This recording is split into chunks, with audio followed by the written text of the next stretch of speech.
Hello, Bylog. What's happening? Hello, welcome to the watch along of Manchester United, Manchester City versus Newcastle United. It's been a while since I said Manchester United, but yeah, that will Yeah, happen in a couple of days' time.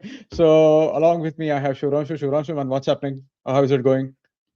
I'm good. I'm good. How about you? Hey guys, how's everyone doing? And yeah, I been am. a while since we saw United game. So I was Yeah, just like, yeah, been a while. तो हो जाता है United वाला. yeah, yeah. True, true, true. So yeah, we have Shiva on. Hey, Shiva, man, what's happening? How is it going? Where are you? Where are you, mate? Man City, City needs your support.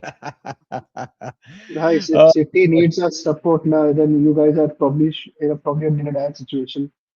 अगर City को oh, हमारी yeah. support की जरूरत है तो Yeah. You are in a dire situation in that case if you need Manchester United support. Uh, hey, Abhinav, sorry, man, we are a bit late. But yeah, here we are. What's happening? How is it going? क्या हाल है भाई लोग? क्या चल रहा है? By the way, Real Madrid, if Anshul is online, I'm not sure if Anshul has tuned in. But Real Madrid considered very late in the game, I think in 91st minute, and they are losing the game 2-1. And as things stand, currently the in La Liga they are with a game in hand. They are just a point, no, 2 points ahead. So if Barca is able to beat Levante, it Barca will lead in the La Liga.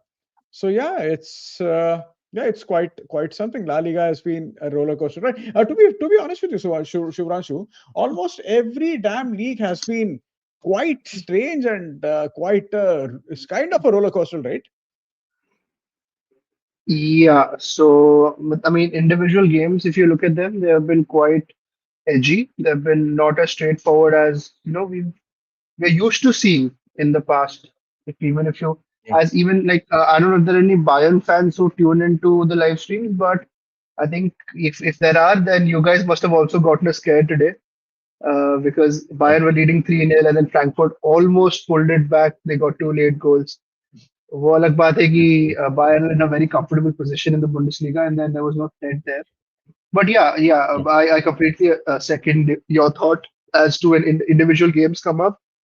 It's been quite a bit of a it's been quite a roller coaster. Look at the fucking Champions League. Yeah. Look at Bodo Glimt. Look at Benfica in the recent times. And so yeah, games wise, it's been entertaining to watch to say the least. Yeah, very true. And the point about Champions League is, see, and we can also add Liga in that. Currently, PSG are second. They're not first. It's Lens who are first, right? If I'm not Yeah, mistaken. that's true. That's right. That's right. Yeah, it's Lens who are leading the league. So even this is quite a bonkers league right now. But Yeah. I mean, see, in the end, what happens is usual suspect and end up winning the league. So I hope PSG doesn't win the league. But I don't think that will happen. We thought that they are going to beat. They will. Monaco was going to beat them in the Champions League, but that did not happen. They made a comeback. So as Yeah. PSG does more often than not in Liga, it's a good chance considering the kind of squad they have, considering their fantastic team. It's going to be PSG again. But yeah, I mean, it's quite interesting, and that's the thing. I mean, we have talked about it so much that all the elite teams with a very good financial condition right now, it's very difficult to look beyond them, be it in Europe or be it in their local league. That's right. That's right. Yeah. Yeah. Even the Ligan situation, Lens are ahead by 1 point, but they've Okay. played a game Just more hold on. than PSG. Just hold on, Shuranshu. Lens lost today, is what Sam is saying. Yes, Sam, what's happening, man? PSG have a game in hand, so PSG will play tomorrow, and they are playing against. Just hold on. They're playing Mets. In some time, in 30 minutes, Yeah, they will play. So yeah, so good chance that they will get back their spot. Bodo Glimt has been a big surprise. They should saying, yes, this man, what's happening? Yeah, they have been a big surprise. I think their season starts in February or March, something. They are currently not playing at all. So yeah, I mean, we have to give them credit. I don't think they can go past La. last 16 of the Champions League. It will be miracle if they do. I hope they do. Of course, everyone wants an underdog story, and we haven't had one in the Champions League in quite some time. Yeah. Top five leagues point difference between one and two isn't more than 5 to 6 points. That is true. But in Bayern, I think they're leading by 8 points, so that's too much. Osasuna were good. Madrid were not effective. Yeah, मतलब I watched just for 5 minutes, so yeah. For the entire week, anticipate the entire week to draw to bloody Burnley. And as soon as they had the red card, I mean, red card FC is back, right? Why are they getting so many red cards? I have no idea. If anyone knows, please throw some light on it. I have no idea why Chelsea are getting so many red cards. I have no clue whatsoever. All right. Venki is saying that Lens lost after 2-0 up against Monaco today. Is that so? Oh my God, that's amazing. Okay, did they bottle it? It seems so. Let me check their score. Lol, Uh, yeah, they did fucking bottle it. Jesus Christ. Oh, guess who scored the winner? who did? Ansu fucking Fati. Oh my God. Patty scored. It was 62. So Lens were 2-0 up after 56 minutes, and then it was Balogun in 62, Zakaria in 70, and Fatih in 72. I did not know that Fatih Yep. was in Monaco. He was supposed to be He the was next big thing. he was supposed to be the next Messi by a lot of people's Yeah, yeah, estimations. yeah, yeah. Or should I say Uh, guesstimations? yeah, yeah, yeah.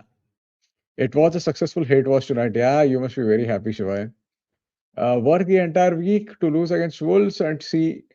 Arey, you did not lose against Wolves, Sam. Come on. You just dropped points. You're still in the title race. You're still leading. So you did not lose Wolves against Wolves technically. So this is saying too much bottling happening these days. Let's see what happens. There is a good chance that City might drop points tonight. If you recall, they lost the return fixture. Was it back in either December or November? They lost that game. They lost that game 2-1. I remember that clearly. Guess who's in the chat? Anshul. Anshul, Hey, what's Anshul, bhai, happening? what's happening? How are you doing? I hope you're okay. You're doing fine. Excuse me. In another mad game, Santi Cazorla assisted Eric Bailly for an injury time equalizer for Real Madrid. Oh my God, is that so? Damn. What the hell? Oh my God, I'm just checking the score. Oh, the game ended 3-all. Oh my God. So basically, it was Oviedo went ahead. They scored in 50 and 52nd minute.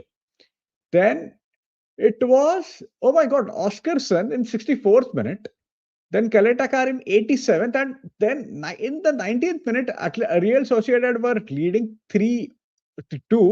And in the 92nd minute, Eric Bailly, of all people, scored the goal. Eric Bailly, who played for about 5 minutes at Manchester United, and he was injured the whole time. And I to be swear to to be God, honest with I you, am.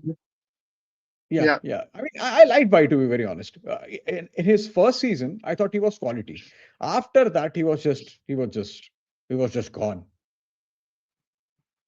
I don't think I've seen a player be as injury prone in my life than Eric Bai. I'm not counting Neymar Yeah. there. Neymar has been pretty injury prone, but Yeah, Eric yeah. Bai No, Neymar. just does. See, Neymar. Usually, what Neymar does is Neymar, when there is a carnival in Brazil, or it's his sister's birthday, and he Yeah. disappears on his sister's birthday. I don't know what they're. Yes.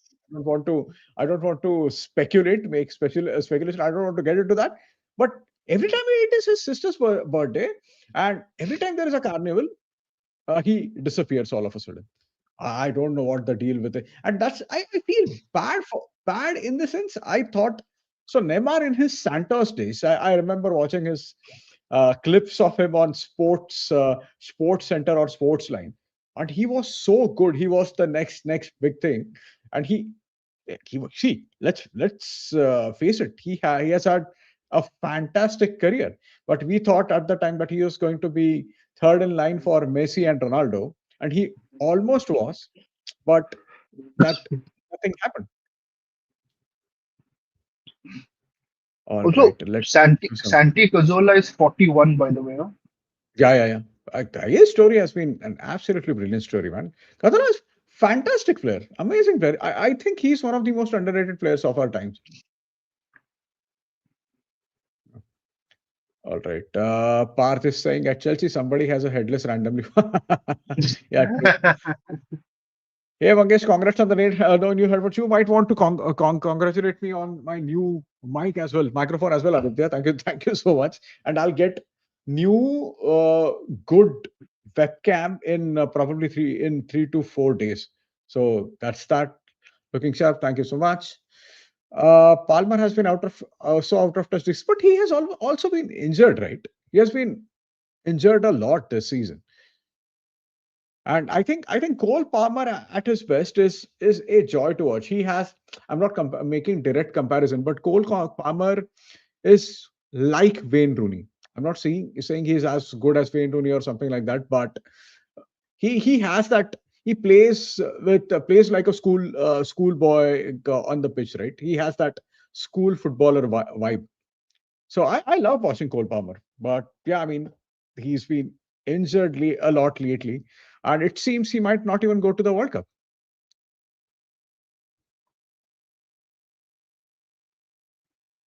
Just hold on, ना मैं क्या काम करता हूँ. Let me share the score line. यहाँ But पे. it sort of begs the question, right? Agar Palmer, if he doesn't go to the World Cup, Bellingham हाँ, just started. Foden is not playing for City, which means he is short on game time. Who do you look at from the bench? I mean, who is your option on the bench then? Because you just had hold on. the only options you had were, yeah, so if the chat can let me know what you think. Because Yeah, you had like Bellingham, forget about Bellingham. Regardless of how he plays, he is starting. Like Tuchel is going to start Bellingham. yeah. Um, but if Palmer is not there, Foden is short on game time. Jared Bowen is again, I don't know. That's a different situation there. So who do you look at from the bench? So they have Morgan Rogers. Morgan Rogers has been really good this Yeah. season. So it's quite clear that Thomas Tuchel likes Morgan Rogers. So Hmm. I think Morgan Rogers will play will be on the bench for sure. That will happen. He will take Morgan Rogers will be on the bench almost every game. I'm not really sure if he trusts Foden that much. It will be either of it's. I think it will be a combination of Bellingham or Rogers, and maybe Foden after that. Uh, Cole Palmer. I mean, considering how such a fantastic player he is, Cole Palmer should be in that squad, but I'm not really sure if that will happen, considering how Thomas Tuchel operates. He does because he doesn't give a fuck about big names, right? He's not Southgate. Hmm. He's not Goran Eriksson. He will do Hmm. what's good for the team or what he thinks is good for the team. So he won't give a fuck. Yeah. Yeah, yeah. Cazorla helped Oviedo to get promoted. He's playing there for minimum salary. Was ready to play for free. What a guy! Yeah, amazing, amazing. Just out of curiosity, back or just take it as trivia. Back in the day, I think it was 2008 or 9. There was this guy who played for Real. Was it yeah, Real Zaragoza? Who played for Zaragoza at least for a season without taking any salary. Does anyone remember what the name of that guy is? So in 2000, I'll repeat, in 2008 and 9 or probably 9 10, could have been 8 9, uh, a Real Zaragoza player who was there for a long time. He played without drawing any salary. Does anyone know what his name is? Yeah. Yeah, Morgan Rogers. Yeah, Morgan Rogers will definitely go to the World Cup. Eza, see the way Eza has been playing, and that's the thing, right? We talked about this. Me and Abhishek talked about this yesterday. That he's such a fantastic player, or I think he's at least 8.5 out of 10 player, but he's not been playing at all. and I don't know what is the reason behind it. And I mean, at his best, he is a very, very sharp player. He's at least 8.5 out of 10, in my opinion. And he might have a higher ceiling, but considering he's not even playing, it's very difficult to actually know how good a player he is going to be, and there is a good chance that he might even not be might not even go to work. But if I'm not mistaken, Tuchel is playing him on the left hand side, so he is a very good option from the left hand side as well. But he's not getting any minutes for Arsenal, so I'm not really sure if Tuchel will take him to the World Cup, or if he takes him, how will he perform? I have no way of knowing that, to be very honest. Uh, a bigger disappointment this season, Wets or Gyökeres? Uh, to be very honest, Wets is a good player and he has picked up his form. So I think Liverpool fans should be fine with his form. Gyökeres, he's 26, 27. He has played all his life in Portuguese league, and this might be a step uh, too much for him. Shivanshu, you tell me what are your thoughts about Victor Gyökeres? Yeah, that was a good question. Bigger disappointment. I think Florian Wirtz started off. I think there were a lot of 007 memes going about Florian Wirtz for the Yeah, yeah. longest time, if I remember. But yeah, I think he's picked up since I think the past few games or the past few weeks. The last few months he's picked up his game. He's been like not just even if the numbers aren't sort of uh, reflecting the same, but the performances on the pitch are. Victor Gyökeres, with the amount of hype that was around him when he was signed, because if you remember, there was this huge tussle between whether United's going to get him, whether if you remember, Sheshko was Arsenal's primary striker target, and Primary target. Gyökeres Yeah, was yeah, for of course. was for United, but they ended up going I to the don't other think. clubs. I don't think Suranshu Gyökeres was United's primary target. It was We always were look, Sheshko, I think. But yeah, no, we were looking at Gyökeres for quite some time, but then again, that okay. sort of interest sort of it started fading away. But yeah, I mean, but the amount of talk around Gyökeres coming to the Premier League, and especially after the kind of season he had in the Portuguese league, it was insane. So going by that, I think Gyökeres has not been able to live up to those expectations yet. But then it's natural. I mean, you have a guy scoring 30 goals in the Portuguese league. You can never expect the guy to replicate the same outcome or the same output in the Premier League, because it's a whole different league altogether. It's more intense. Yeah. It's more pacey. It's a whole different ball game here. So, but I wouldn't say he's a disappointment. It's just that given all the talk around him, yes, he has not been able to replicate that. Yeah. Yeah, that's a fair assessment, I think. Uh, no man, Sky Clippy is saying Los Blancos more like Lost Blancos. Gabriel Milito, if you're referring to okay, the player I was referring to is the player called Josepa. Was it Itexeberia or Itexeberia? I think his name is. So he decided to play for Real Zaragoza for free, and either it was 2008, 9, or 19. I don't recall. It could have been 2008, 9. All right. Eza doesn't work in Arsenal system. He needs space to dribble and play his free flow gameplay. But then what's the point of spending 75 million for him, right? Spurs wanted him right from the get go. Then Arsenal hijacked that move. He went to Arsenal. Again, he scored a hat trick against Spurs. But that was his last good performance. After that, he has been average. I'm not saying he has been terrible. Later, he has not even played that many games. So it's very. I mean, we discussed a lot about Arsenal yesterday, and it's very difficult to see what's going on Arteta's mind. Is he relying too much on data? Is he relying? I don't know. I have no idea. Right. Izzat should not have gone to Emirates in the World Cup year. I mean, see, it was a natural progression for him, right? From winning score after from scoring the winner in the FA Cup final against Man City. It was quite clear that he was going to make a step up and go to any top six teams. And I thought he will make that step at Arsenal, but things things haven't happened. But just imagine, had he gone to Spurs, Spurs have been absolute rubbish. So you could have, I mean, there is a possibility that he could have been even worse for Spurs. We never know, right? Yeah. Florian Wirtz, nah, he's Florian Havitz, Florian Parag. He even did 005 as a tribute to my boy Benzi. Oh my God. Not in any year Arteta plays a worse compact system, he will not work there. Yeah, let's see what happens. By the way, did anyone see Man City's starting lineup? It's a good starting lineup, man. It's a really good lineup. They have Marmoush, Semenyo, and Haaland as their front three. They have Orelli, Rodri, and Silva. Rodri, I don't think he's still in form. He's still struggling. I think Bernardo Silva is one player that he is always wary of. He always delivers in big games and he can play any position. He plays deep. He can play as a winger. He plays in the midfield. I absolutely love that player. They have Etnori, they have Gay, they have Ruben Diaz, and they have Nunes. Of course, they have Donnarumma at the back. For Newcastle United, of course, Pope is their goalkeeper.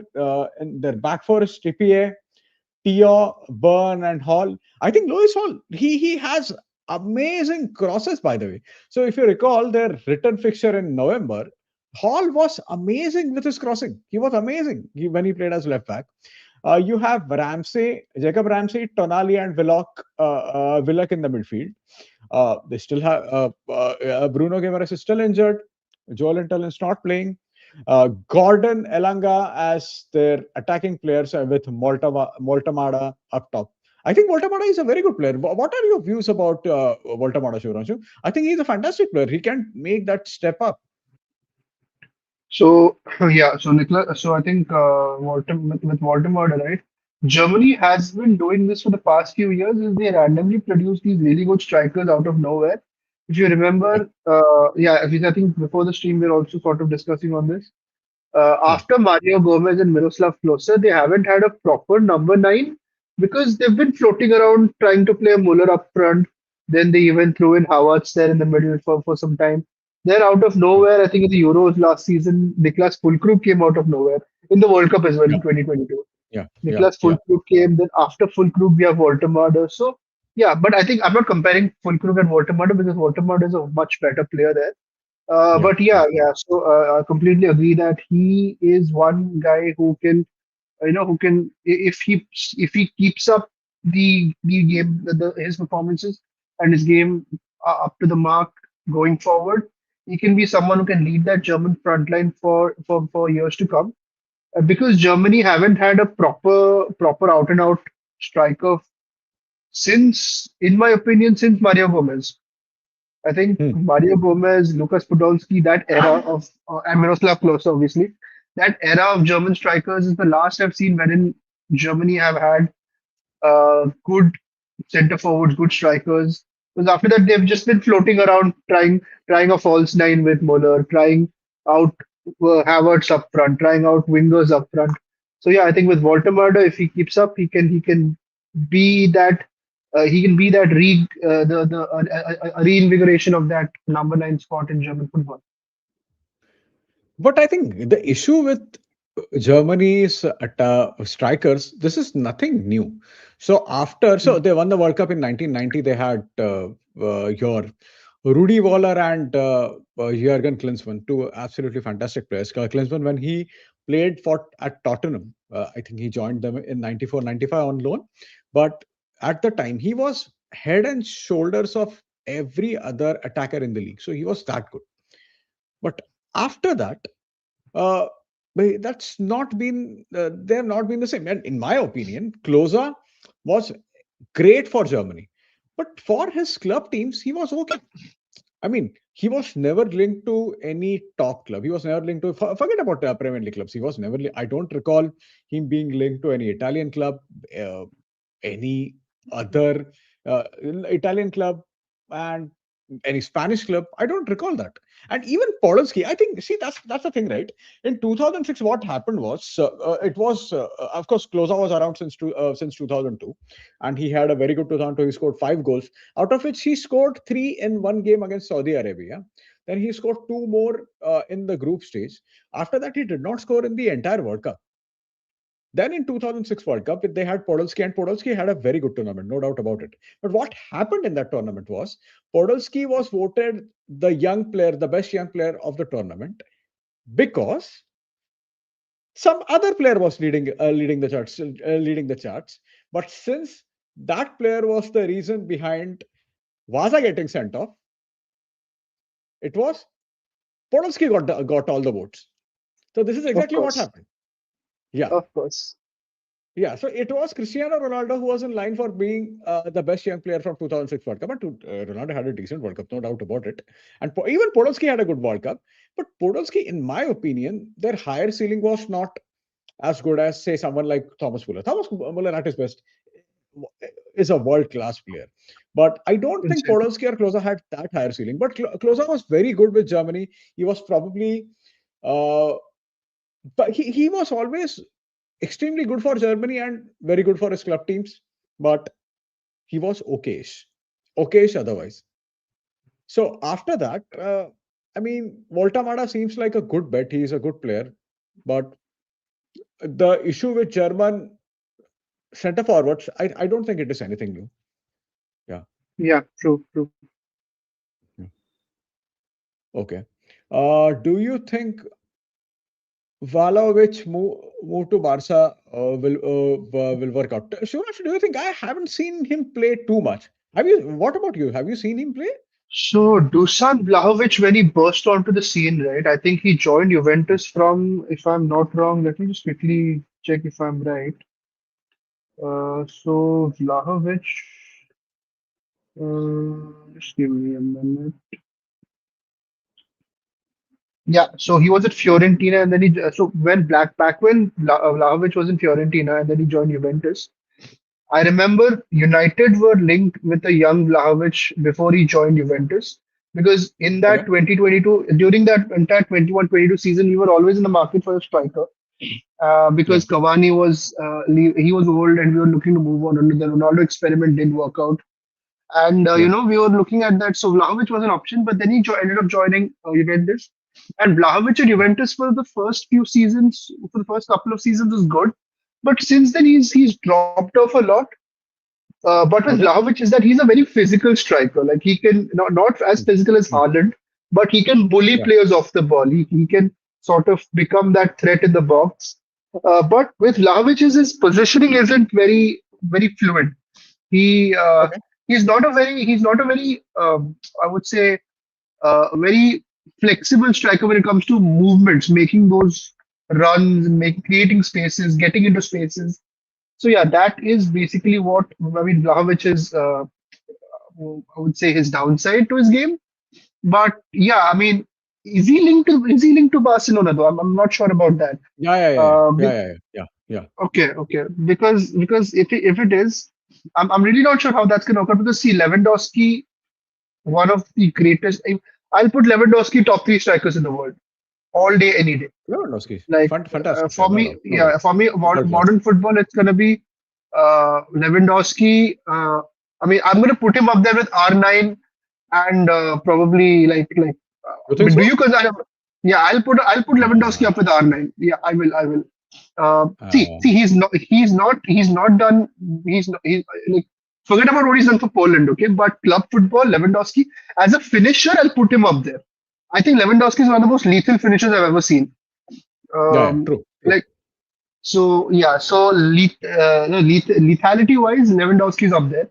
But yeah, after from going from Lewandowski, who's as lethal as he is, to Vlahovic, I am not sure how that's gonna board for Yeah. Barcelona. But yeah, who knows? If Barcelona were able to turn Rashford's career around, then who knows? Vlahovic might be the next one. See, first of all, we don't know for sure if they have turned his career around. He's Yeah, getting a few assists. I mean, at least I haven't seen Barca too many Barca games, so I don't know how throughout the game how is he playing. Okay, so I think kickoff is there will be kickoff in a couple of minutes. I'll just go through some comments. City's B team can beat Newcastle. The scenes in Arsenal fan Twitter if City beats Newcastle will be legendary. But that's the thing that it City were beaten by Newcastle in at St James's Park.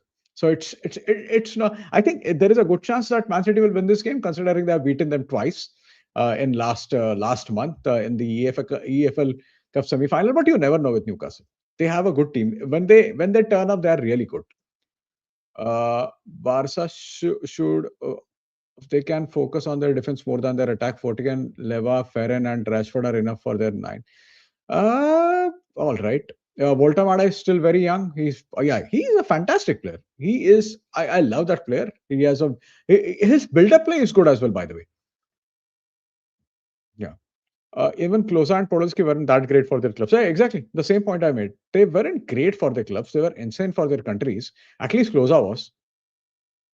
Voltamada is asked to be sold in the summer. He is not. Yeah, Shivnash, you mentioned this before we started this. Klose played for Lazio when he won the World Cup. I think. Yeah, I think so. Yeah. Yeah. Hey, good night, Vinay. How do you guys think should Tudor approach the game tomorrow so that City wins the league? I have see. I mean, see, I avoid telling managers what they should do. Considering I'm just a moron on the internet, and the managers are someone. These are the guys who have been busting their asses on the pitch since quite some time. But I mean, I don't know what's going to happen tomorrow. More often than not, that will be my answer. More often than not, we don't know what's going to happen tomorrow. Will Tottenham players will if they'll get a new manager bounce or they'll be a conservative team because a lot of people call Tudor as Croatian Big Sam. So let's see what happens. Of course, we are doing the watch along for that as well. So don't forget to tune in. Right, they don't call him Volta Messi for nothing. I don't know who calls him that, but that's actually a very good nickname.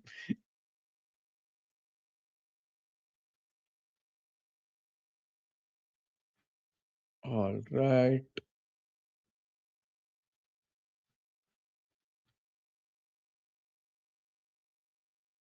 Mm,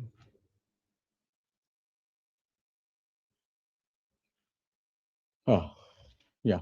The game is about to start in a minute. Shivraj, are you feeling okay with your throat and with your cold? Yeah. I'm good. I'm good. Let's go. Let's go. I just need a good game. Okay. That's all. Yeah.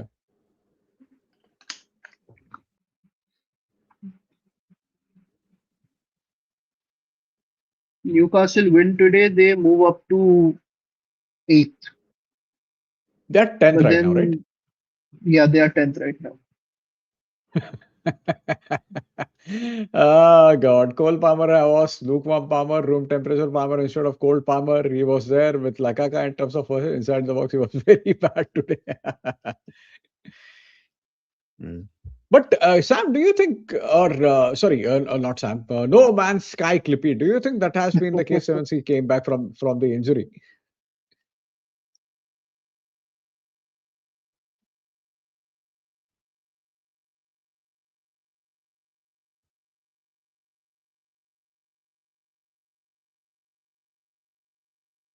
Okay, we're off. Chalu hai? Yeah, we're off. Is it not started for you? No. Okay, we must. I mean, Let me I'm trying to refresh the see link what once. the time is. Yeah, I'm about 22 seconds in. Yeah, 34, 35. Yeah.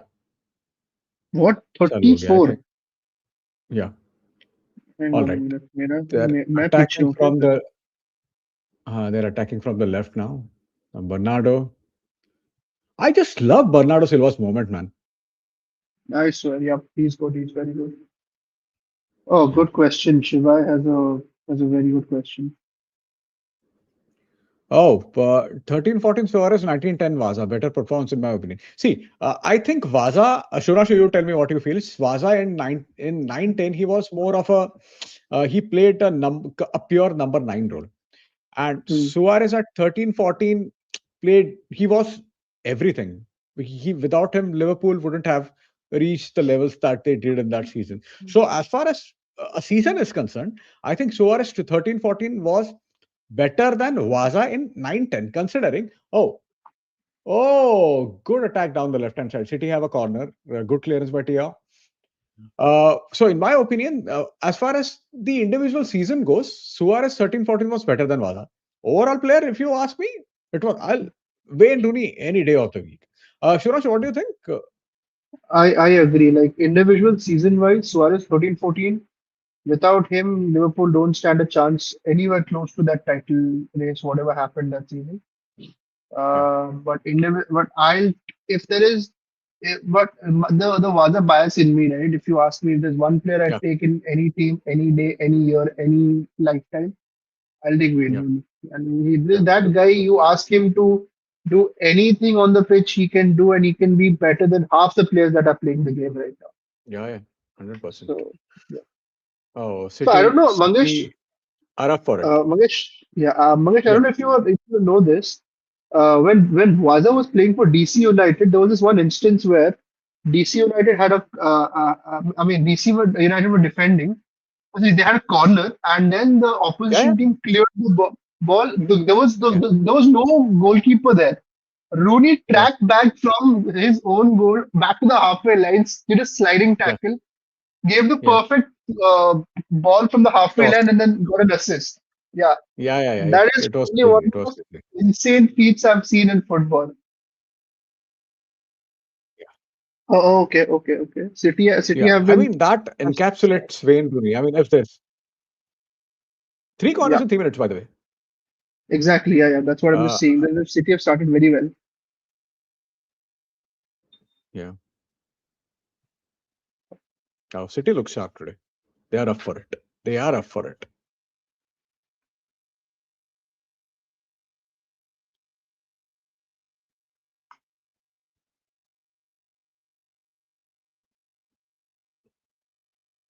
Oh, Semenyo. Yeah. They are up for it. City are up for it.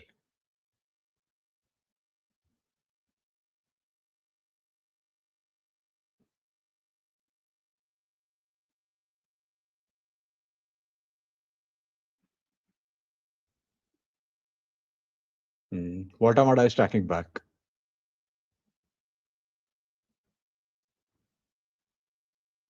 When Guardiola teams start pressing well, then you know you are in trouble. They've been pressing Yeah. really well right now. Tonali. By the way, Future United signing good Sandro Tonali. good game to observe Tonali's game, huh? Because if you have been linked Yeah. with him heavily, it's a very good opportunity to see how Tonali actually operates and whether he's going to fill any of the holes that we currently have in our midfield. Yeah. Yeah. No, I'm a huge fan of Tonali. So, hey, Pratyush, what's happening, man? How is it going?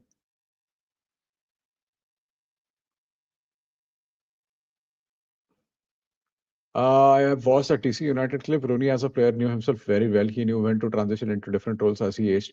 Yeah, true. And see, what I like about Wayne Rooney is Wayne Rooney knew how to place other people in different positions. So he was a master of that. So even when he made passes, he along with Scholes, they knew how to place other people in right positions. So that is something you don't. Not many players have that. So I think that part of Rooney is very underrated. United need someone like Tonali. Yeah, we most definitely do. All good. That's great. Great. One player I really like is Gordon. I'm not saying that he's world class, but I like watching him. He makes those runs for in the channels and nah, nah. Yeah. Oh, yeah. Good.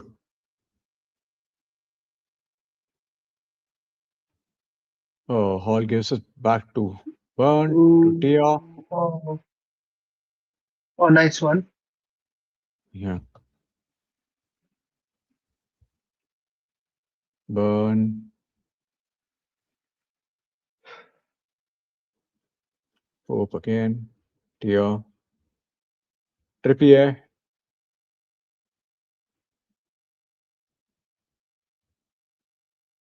Oh. Oh, they beat the press, huh? Good move. Uh, your score prediction -3-1 to City. Yes, I think City will win, but you never know. They have had really bad series of bad second halves throughout the season. So yeah, yeah, I have no idea. Okay, goal kick to City. They look really energetic today. Huh? I mean, the thing is, will this intensity last? Yeah, yeah, they have had really bad second halves throughout the season. So you never know. Because we've seen this problem at United as well. When Yeah, we start really strong, we which is why I always dread us starting with with high intensity because I know it's gonna sort of yeah, die down and then we're gonna leave spaces open for people to exploit. yeah, So yeah. yeah. Volta want to press as well, right? Yeah, he's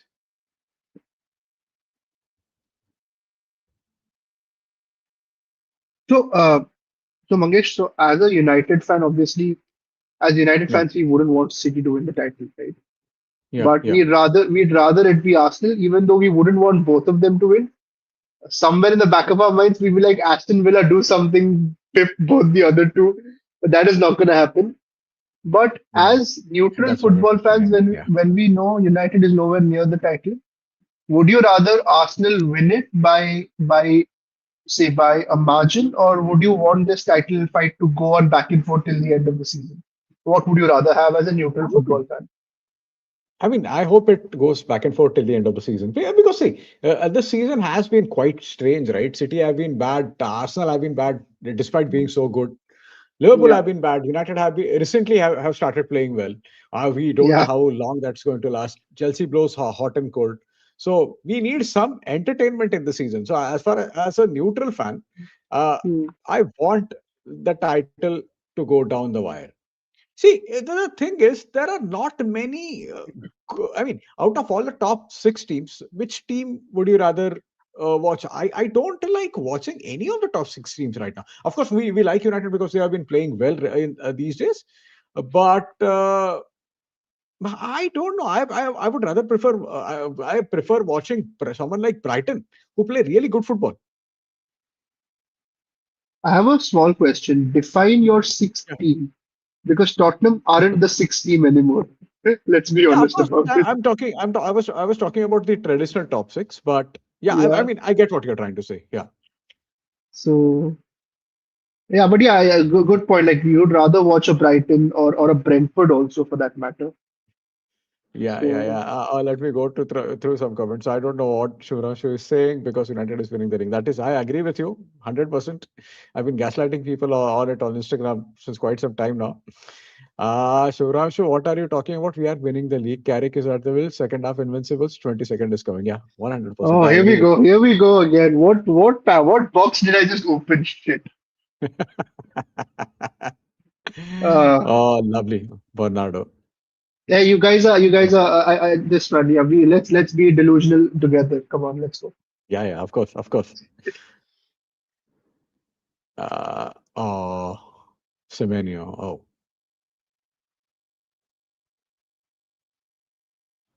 I like Bournemouth. Yeah, Bournemouth are good to watch, actually. Bournemouth, the B teams are good to watch. Bournemouth and Brighton, both are good to watch. If City weren't in the title race, I would have always wanted Arsenal to win the title just for Arteta because he will lose his credibility. I don't think he will lose his credibility, Shivai. Yeah, I mean, he will face a lot of flack considering the kind of pressure he has been, and he has finished in the second position three times on the bounce. But he's still a young manager, and if he doesn't win the title with Arsenal, he will go to some other club. And of course, he will improve. Managers and players, they will improve with time. They learn from their mistakes. They will improve with time. So there is a good chance that he will go to some other club and he'll do well. So I don't think. See, this fans. I mean, we have the way we go about things, or the way we. For us, second is unthinkable. Finishing second four times is absolutely unthinkable. But it's a very difficult job to do, and he'll be. He should be. He will be happy with what he has achieved, considering it is his first job. And yeah, credit to him for that. Yeah, Oh, absolutely. Hang on. yeah. Um, Yeah, okay. So yeah, credit to him for his first job. But I want to know from what I want to know from Arsenal fans is you have had him for about how many seasons has he been at Arsenal now? Seven, eight Six, seasons or something? six, six, six. Okay, six seasons, and you guys gave him time for the first couple of seasons, and then the first 3 seasons, you guys there was patient going. Uh, but after that, Arsenal have been competitive in the last 2 or 3 seasons. They've been challenging for the title, getting deep runs in the FA Cup, making good runs in the Champions League. But if they don't win the Premier League this season after such a dominant hold on it, or say such a dominant one hand on the title situation for so long, Yeah, do you stick with Arteta for next season? Like, yeah, yeah, do do you still continue with him, or do you sort of draw the line somewhere? Is the question. yeah, yeah. Hey Karthik, what's happening, man? I'm doing good. What is happening with you? By the way, when Tonali is under pressure, he's passing the ball, he's misplacing passes right now. Maybe he doesn't have any other option around him, but at United, he will have options around him. He The will have great, someone like Mino in front next to him, yeah. but currently at the moment, he's misplacing passes.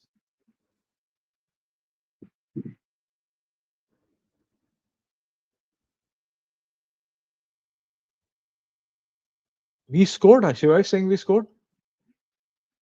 Okay, hang on. Oh, whoa, whoa. Nico O'Reilly. Oh wow. Oh wow. Oh wow. Hey, Amazing. कितना पीछे चल रहा है अपना team? Like what the fuck? Yeah.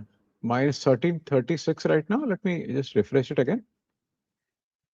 Minus 1349. Now it is 14. 1402 to 1403. Yeah. अच्छा ठीक है. Still okay. Yeah.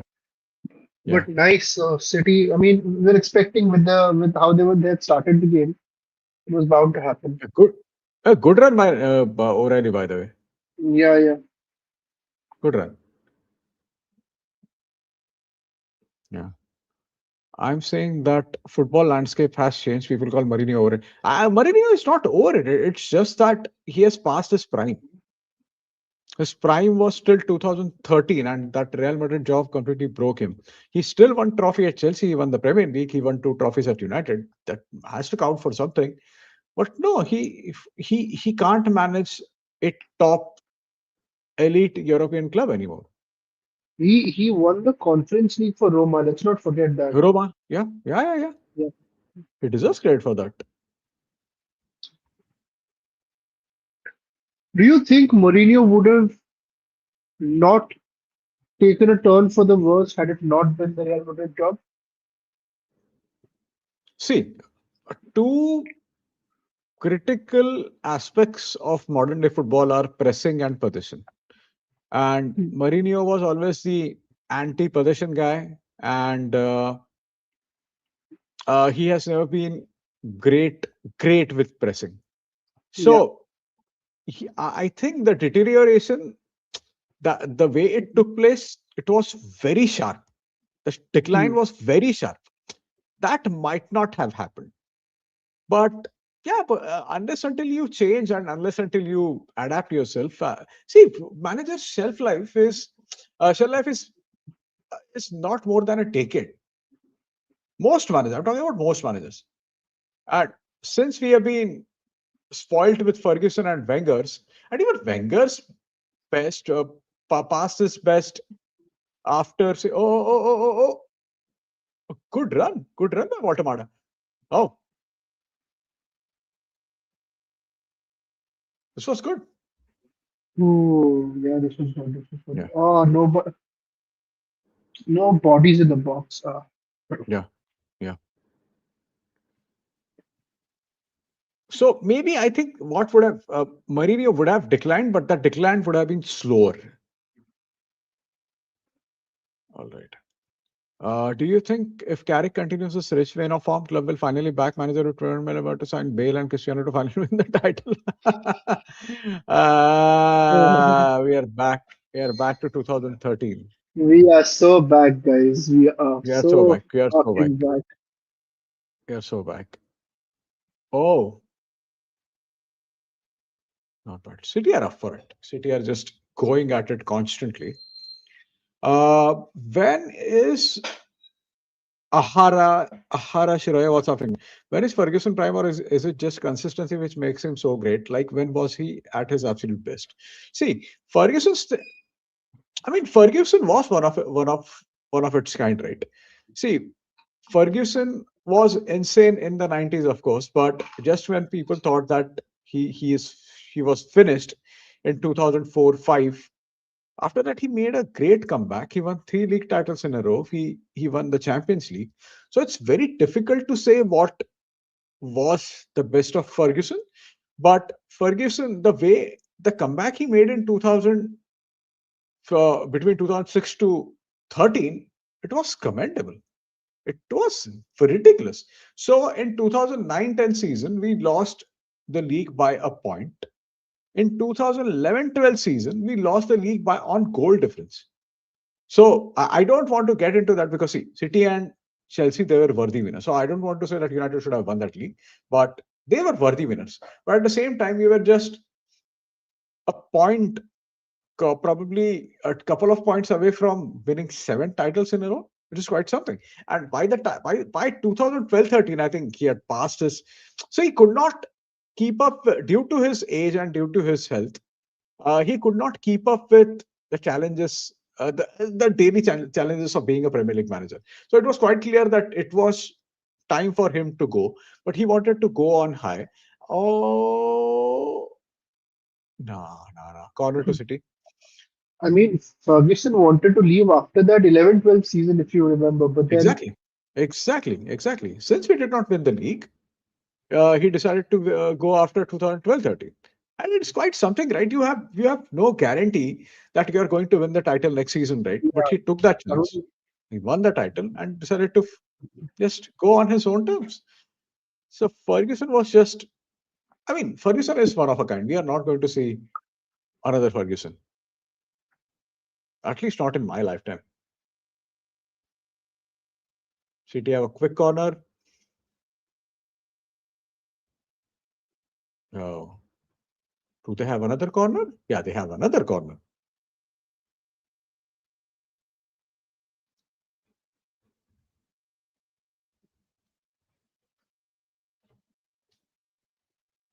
we were a corner. Oh, yeah, that was a corner. Yes. Yeah, another quick corner. Again, Bernardo Silva, and the game is flowing through him right now.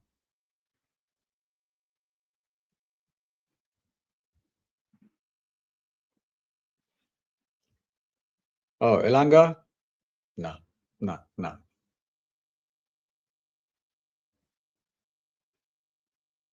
Again, again, Newcastle have a corner. Oh, Even Ferguson, before he took the United job, was a beast, kind of like Tarantino with Reservoir Dogs before the Pillars of This is actually a very good comparison. Yeah, Tarantino yeah. like with Reservoir Dogs, and he he is the last manager to beat Real Madrid in the European Cup final.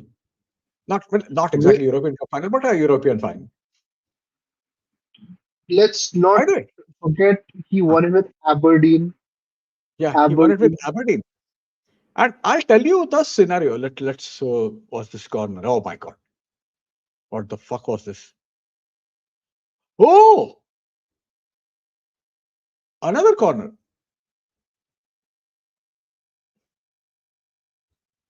Oh, okay. See that Cup Winners' Cup team, or see, do you know the kind of teams these guys faced? That that Cup Winners' Cup was not like today's Europa League. It's not like it. I mean, the winner used to play in the European Cup, and the second and third team used to play in Europe Cup Winner Cups and or UEFA Cup. Oh, Hall scores again. Shiva, wait, what's happening? Wow, amazing, amazing. Let's go 1-1. We have a Let's go, game on our man. Let's hands. go. Yeah, We yeah, have a we have game a on our very hands, good game. boys. Guys. Did that Amazing. take a What's the? deflection though? Yeah, yeah, yeah. It did. It did. We were just talking about Lewis Hall before the game, and then voila. Oh, what was he distracting Donnarumma? Was he obstructing? Oh, is that offside? Oh, fuck. Is that offside?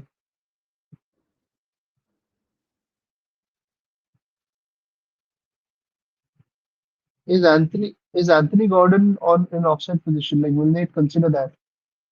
I feel. I mean, I don't know offside rules anymore. So City Yeah, players I are don't know. not Like, actually reacting. They are not reacting at all.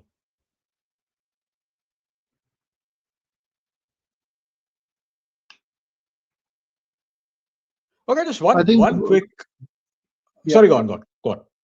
No, I think the goal will stand. Is all I wanted to say. Yeah.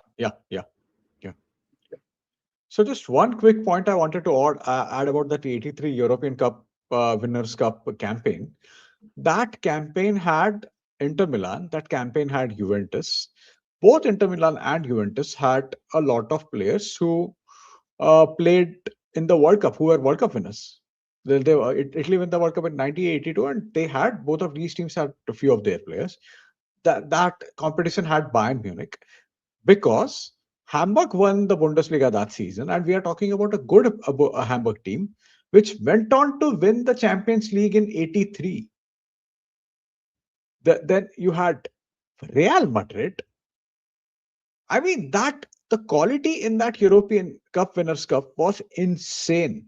It was insane. It wasn't like the Europa League or UEFA Cup of our time that you have four teams playing in one competition and a couple of teams playing.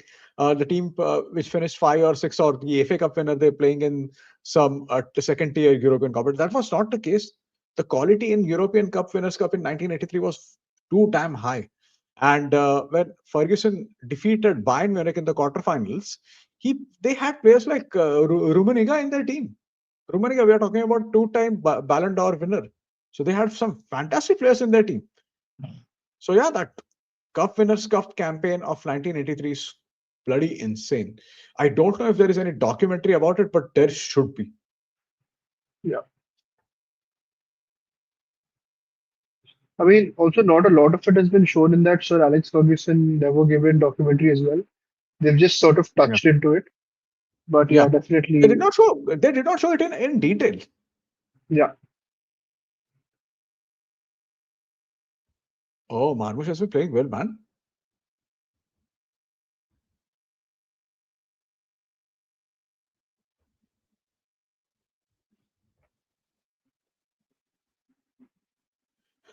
This is a really good comment, actually.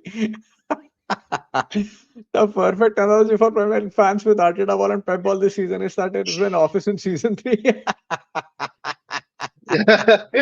when That's a good when one. Andy made Jim miss Dwight. Actually, a very good analogy. That's a This is. good analogy. Yes.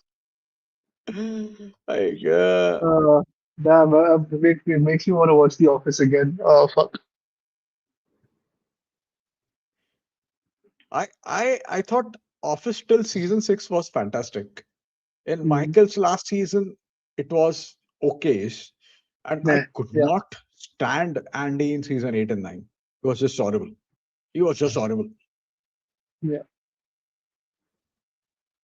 By the way, do you know who was supposed to play the role played by Robert California?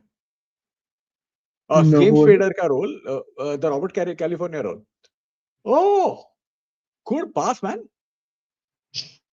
Okay, I might get it Oh, any day now. Oh, lovely, oh, lovely, lovely, lovely, lovely. lovely, lovely. Wow. Okay. Nico O'Reilly again. Oh Amazing, boy. amazing, amazing. Good game, good game. 25 minutes, 26 minutes in, 3 goals. Good game. Yeah, pretty good game. Let's hope this game ends like the United Bournemouth 4-4 on. That will be something. Or even Yeah. crazy like United Leon. Oh, amazing, amazing. What a move by Semenyo, by the way.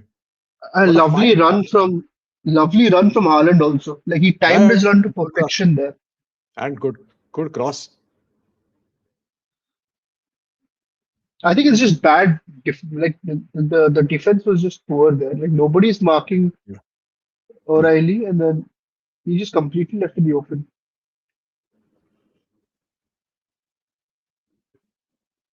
White Walker. O'Reilly is as tall as Haaland, by the way. Yeah, I mean he doesn't look I like just it, but realized. he is. Yeah.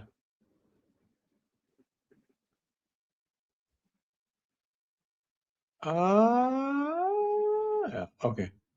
Oh my God. Do you think if Carrick continues his race for form, club will finally back the manager to 200 million to sign Bale? So if you are referring to any superstar signings, uh, see, I'm not really sure if United is going to have that much money.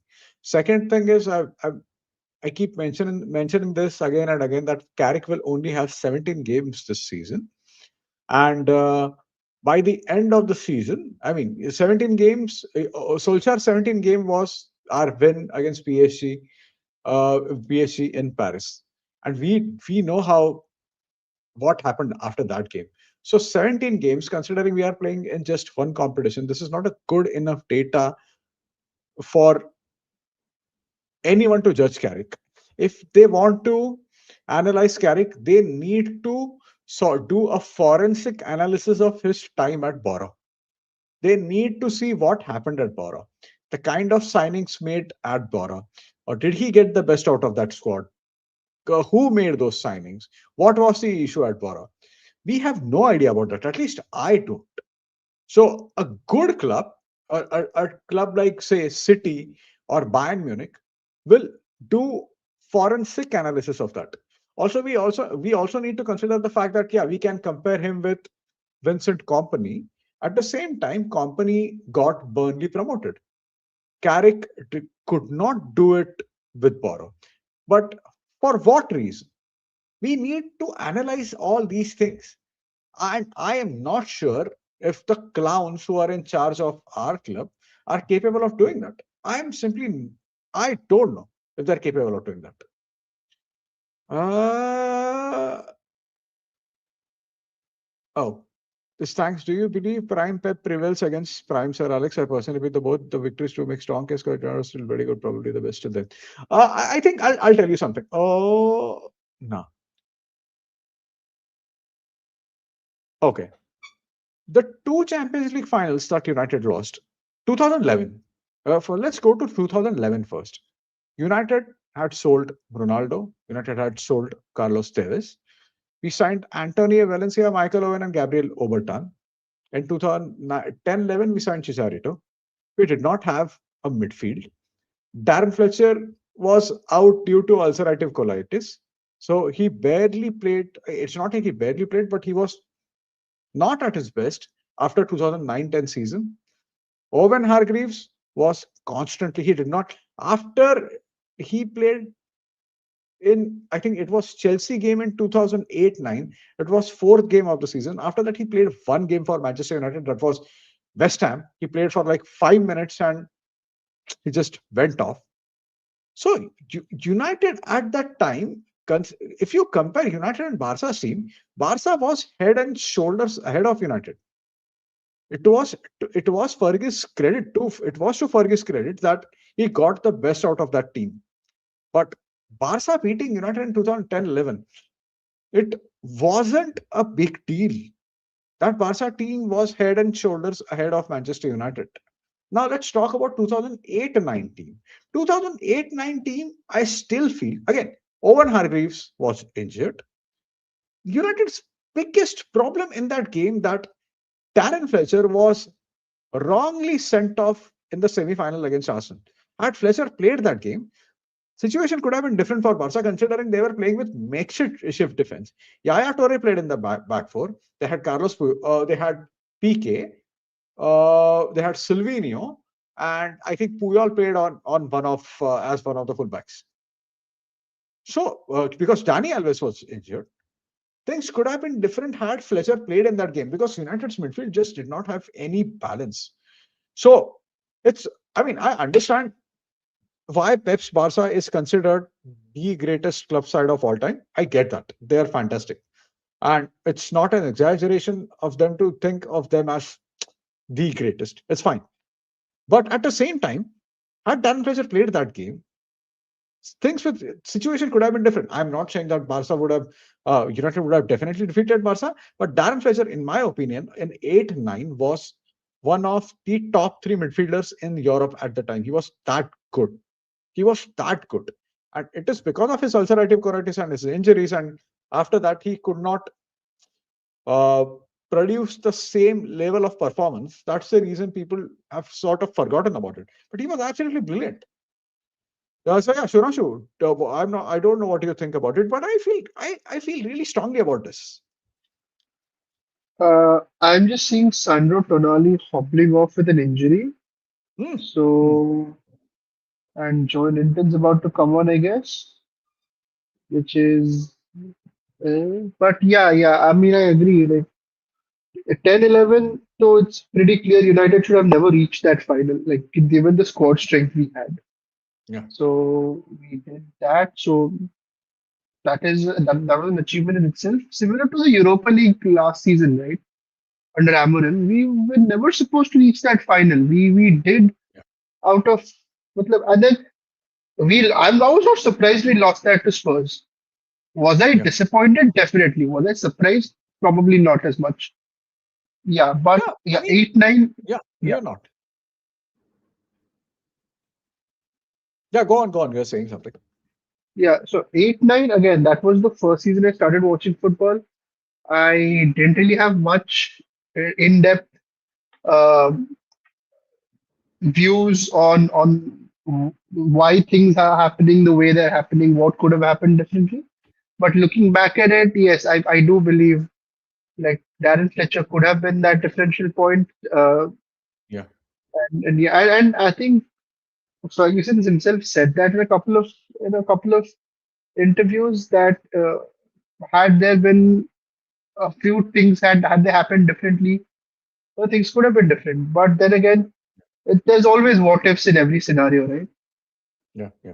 And I don't want to bring this reference in but if there are any F1 fans in the chat, because I'm bringing this in because what happened Yeah. during one such interaction, he was asked, what if these things went right? What if a lot of what if questions? And Max Verstappen's basically he hates press conferences, all right? He hates these Oh. interviews, media interactions. But F1 में क्या है कि it is mandatory for you to do media interactions because if you don't do, you're fined. That is the Yeah. mandation by the FIA. तो उसने एक Yeah. बार बोल दिया यार he just I mean a lot of these what if questions were coming at him. He just एक बार बोल दिया उसने yeah this yeah that all these what if situations doesn't really matter. If my mom had ball, she'd be my dad. Yeah. Yeah. He Yeah. just mentioned that in the interview. I was like, so yeah, Yeah. मतलब what if situations तो हमेशा रहेंगे. It will always be there. Yeah. Whatever happened, there was a reason the way it happened. We just look forward and move on. Yeah. Mm. Come on, can we have another Newcastle goal before halftime? Get Mhm. into halftime 2-2. That'll be a nice scoreline. I still don't understand why you wouldn't like Eddie Howe at United. No, man. Nah, Why no, would you please, want please. Eddie Howe at United? I'm not saying he's a bad manager. What But why would what you want? what has he done with Newcastle this season that would tell you anything about having him at United anywhere in the future? Man? Let's put it that way. Not that Newcastle are one of the the most well run. Oh, almost, almost. Who is that? O'Reilly? Oh God, how did you Yeah, miss yeah, that? yeah, Now, yeah. was it offside? Hang on. No, it was offside, I think. Could have been offside. Could have been offside. Marginal, very marginal. Yeah. Uh, would you give up India's 2011 World Cup? No. I mean, let me Fuck hold off. you right there. No. Fuck off. I am not even reading whatever's after that. Yeah. Yeah. Yeah. Even I'm not going to read that, but no. India's World Cup 2011 was, no, I can't. No, simply can't.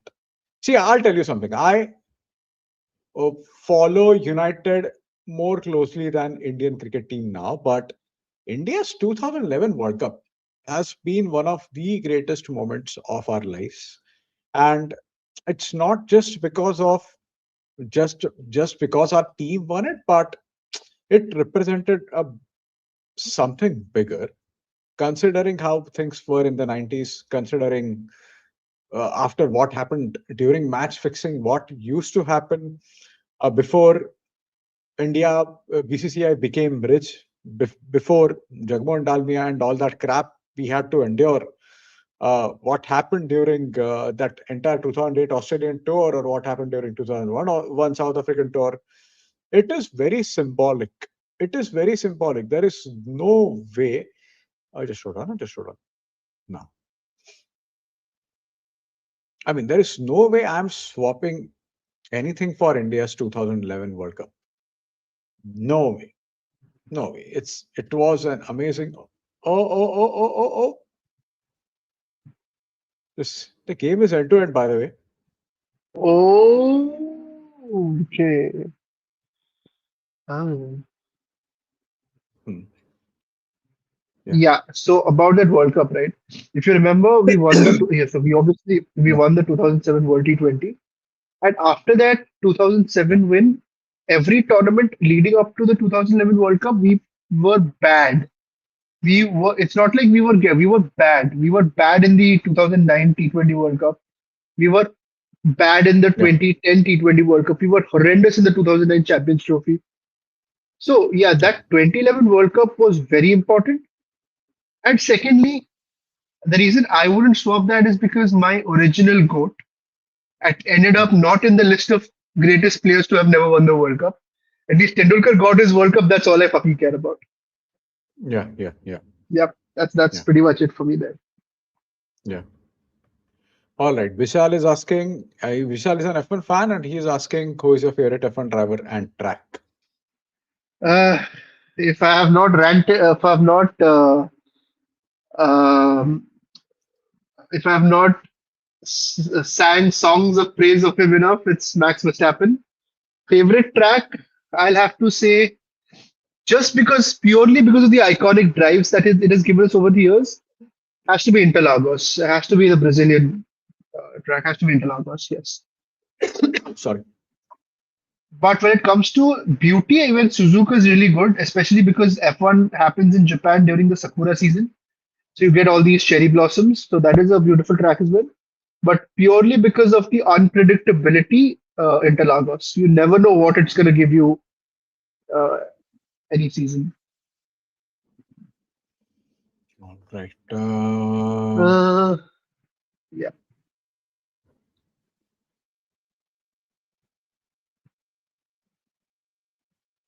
Oh, Gordon. Come on, come on. Run, run, run. Oh, this has to be yellow. This has to be yellow.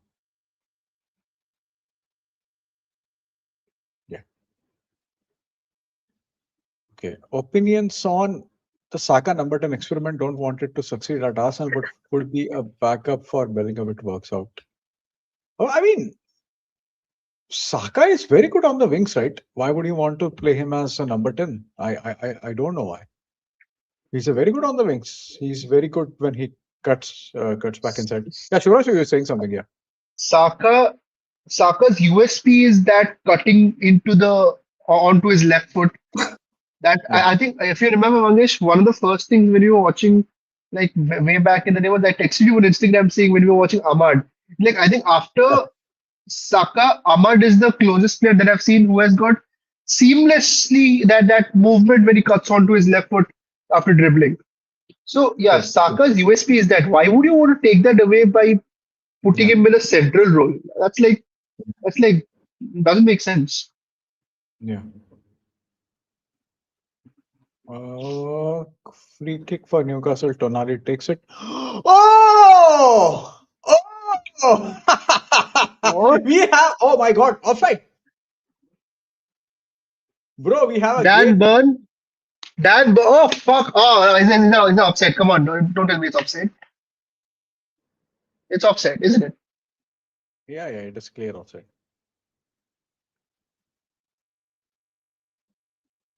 Oh, this was a Oh very fuck good, off! very good free kick, by the way.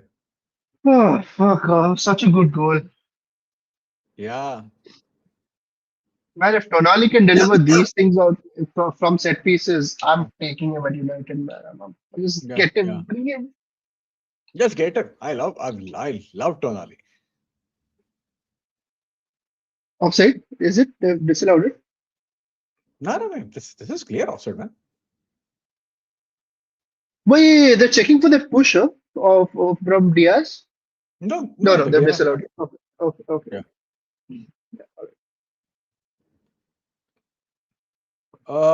Also, as much as Jurgen has been good and the two Fergie meetings aside, the only antidote to Pep ball has been Mourinho. That's all. Uh, See, even Mourinho had. I mean, see, if you. I like going down that rabbit hole a lot. See, what Mourinho did first of all, what he did was Inter Milan was absolutely insane. But again, it was a knockout tournament. When he joined Real Madrid in that 2010-11 season, see, Barca were clear. They were not favorites. Real Madrid had an insane team. So for Mourinho, oh, all right, Elanga is making a run. Voltamada, oh, so sorry. This has been no, not Voltamada. Sorry, Gordon. This has been a good game, man. End-to-end game, entertaining to watch. Yeah, this has been good. This has been really good. Yeah. See, See, Mourinho, what he played that 2011-12 was an insane, probably the best counter-attacking team we have seen. Oh, oh, I bad pass, bad pass. Sorry. oh, okay.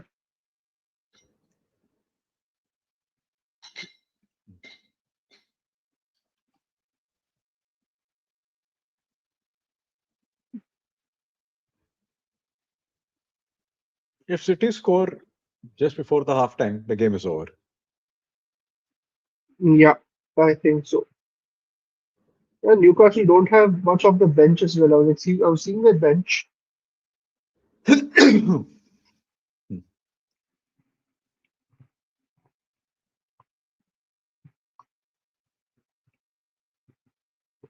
Oh, oh, not a bad move by Haaland. Okay, have you lot watched Ooh, Marty Sugree? I haven't. no, no, no. Yeah, yeah, The thing is with Timothy Chalamet, right? I yeah. started watching Dune and I just didn't like it. I'm sorry. Any Dune fans in the chat? I did not like Dune. I think it's just way too slow. I wanted to watch Dune again so that I could go watch Dune 3 this year. But I'm sorry, I'm not a fan. And then that sort of put it off for me if it put any Timothy Chalamet roles as well. I don't know. I'd have to find something to get me hooked back again. Yeah, that's it. See, I like the first part of Dune. Second part, I thought the ending was a bit irritating, but I thought it was a Okay. good experience. Good experience. I didn't even go to the second part. Like the first part did it for me. Like, nah, this is a little too slow for my liking. Yeah. See, I like slow movies. I like slow movies, so that is the reason I Okay, enjoyed it. The first part, okay. first part, I thoroughly enjoyed it. But the second part, the ending was a bit irritating for me. The way they ended that movie, the last fight, it was a Mhm. bit irritating. But it was, I loved watching it. I liked it, to be very honest. I'm not his greatest fan, but the movie is decent. Hmm. We've got 5 minutes of added time. Hmm. Bro, same. I couldn't finish Dune. I do prefer Uncut Gems to Marty Supreme by far. Uncut James is that Adam Sandler movie, right? Or am I getting it wrong? I'm actually, I don't have a clue, to be honest. Yeah, I haven't seen it, but Oh, lots of space in midfield. Okay, fine. Yes, nothing. hmm. If you didn't like watching Dune, try reading the book once. It was fucking too much to read. I know, I know. I've heard of it. I've heard that. Yeah.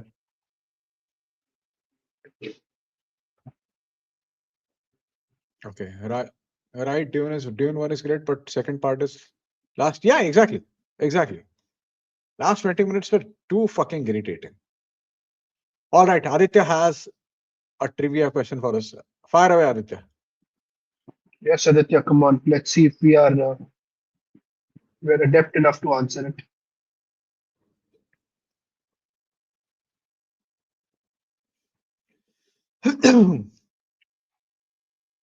Acha, it has same movie. It has the same director as Marty Supreme. Okay. About F1 minus Kimi Raikkonen, and if not Kimi, then Daniel Ricciardo, and track is Spa and Monza. Monza is a very good track, but the thing is, like with the current F1 regulations, Monza is a good track because it's known as the temple of speed for a reason. Because you get Hmm. like really good races there. Spa, again, wet weather in Spa, very good races. Also, Spa is dangerous in that sense because of that Eau Rouge onto Radion, that corner. But yeah, two very iconic tracks. But I think Spa is going off the calendar next year, if I'm not wrong. They're going to be swapping it with another track, and then they're going to have a alternate year contract. I'm not sure, but yeah, two very good tracks. And yeah, Kimi Raikkonen, probably one of the coldest drivers I've seen around. Like, he- he's basically Jose Mourinho, but the F1 version. Like Mourinho doesn't give a fuck about what he talks about in his conferences. He just he just goes raw. So that is, yeah. So Yeah, good shout there for Kimi Raikkonen. Yep. yeah, yeah. Yes, Uncut James is with Adam Sandler and its peak, bro. If you like slow movies, which are good punching as fuck, you have to watch Dogville by Lars von Trier. Real nothing like you have ever seen. I can assure you. No, I haven't seen it, but yeah, I'll keep that in mind. All right.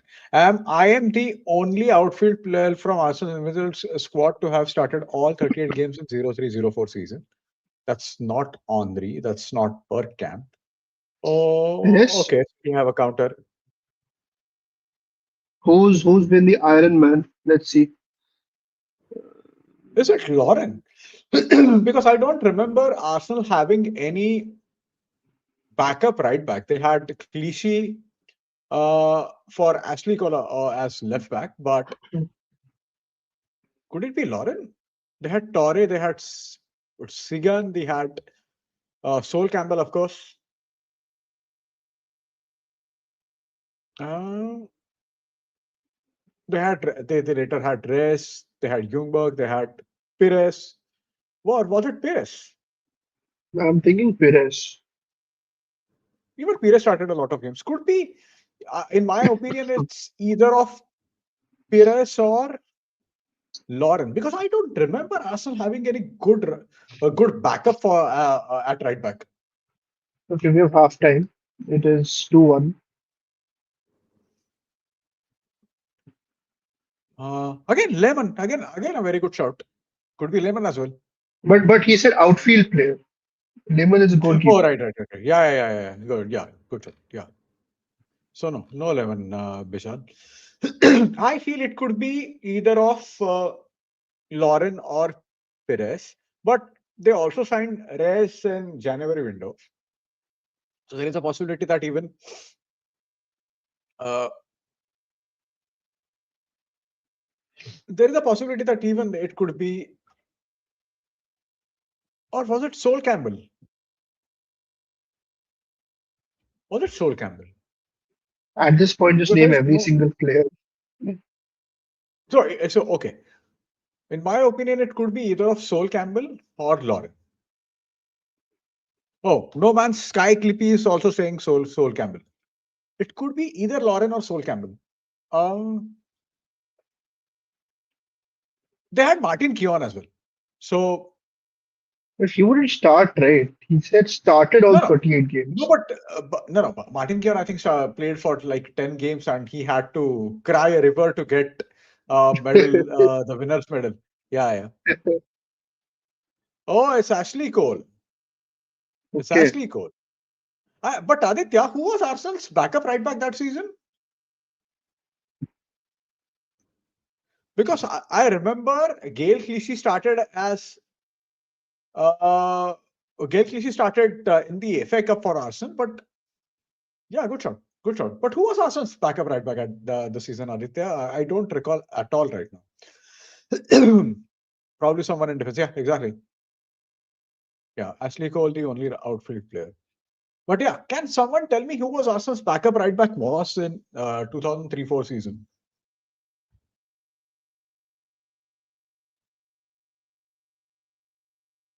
But yeah, by the way, it's halftime. And I'm just checking a few stats. So City had 63% possession. Their XG is 0.7. Newcastle's XG is 0.26. They have 8 shots. Newcastle have had 6 shots, not bad. Shots on target, 4. Newcastle is 5, by the way. Big chance, City 1, Newcastle 0. Accurate passing, I think 85% for City and 79% for Newcastle. All right, this has been a good game. Pascal Singer was a centre back. I don't recall if he played for. Let's just check right now. Arsenal 2003-4.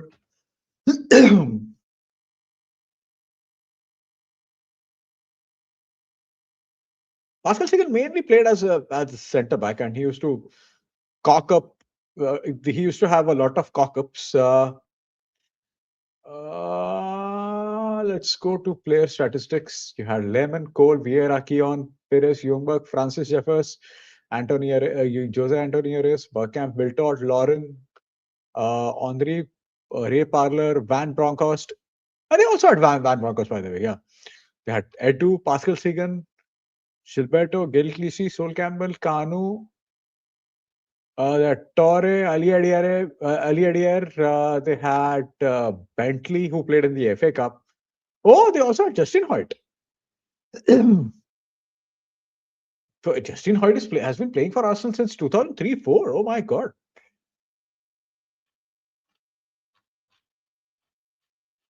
So maybe I think one of the defenders might have started as a right back. I'm just going through some games. I remember that 2-1 game against the first game of the season. 1-2 Portsmouth and yeah, yeah. Go live on Hotstar. Yeah. Yeah, this has been quite an open game actually. Aditya, if you have any other trivia, fire away. Just fire away. Mangesh, I've sent you check something on check your phone. Yeah.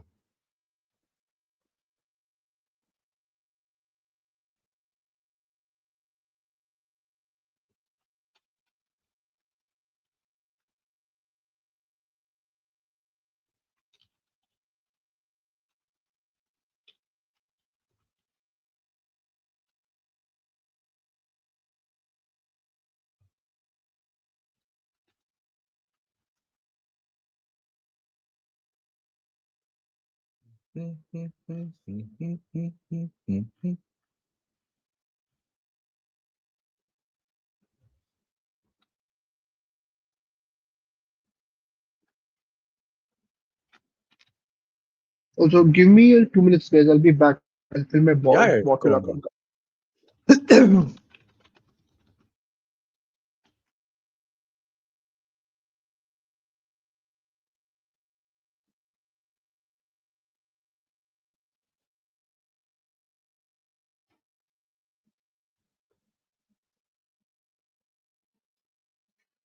So this for is this. Anthony has given the City defense a pretty hard time with this space, but he lacked finishing.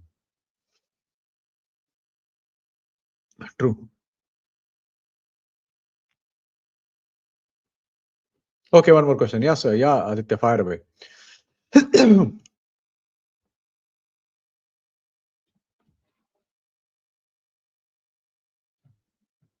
Guys, just give me a moment.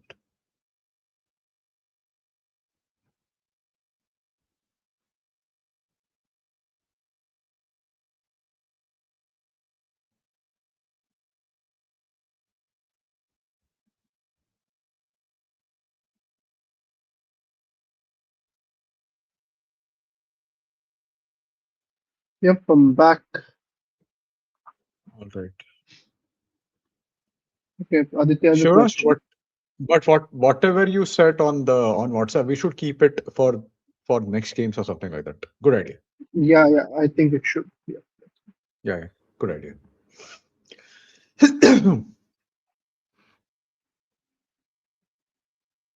Aditya is giving us one more Forming his, question. he's forming his question Okay. like probably is okay. Who who's played all the minutes in a PL season, marking the first instance of that happening?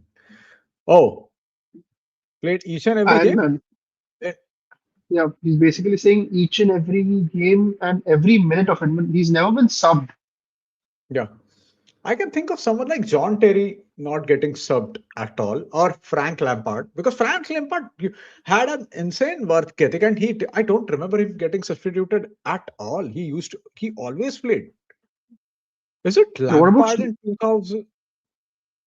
what about Sorry. Gerard? No, but there were times when Gerrard was substituted, but I don't remember Lampard being substituted very rarely, right? Hmm, Only in his later years. If you yeah, ask me, my answer would be Frank Lampard.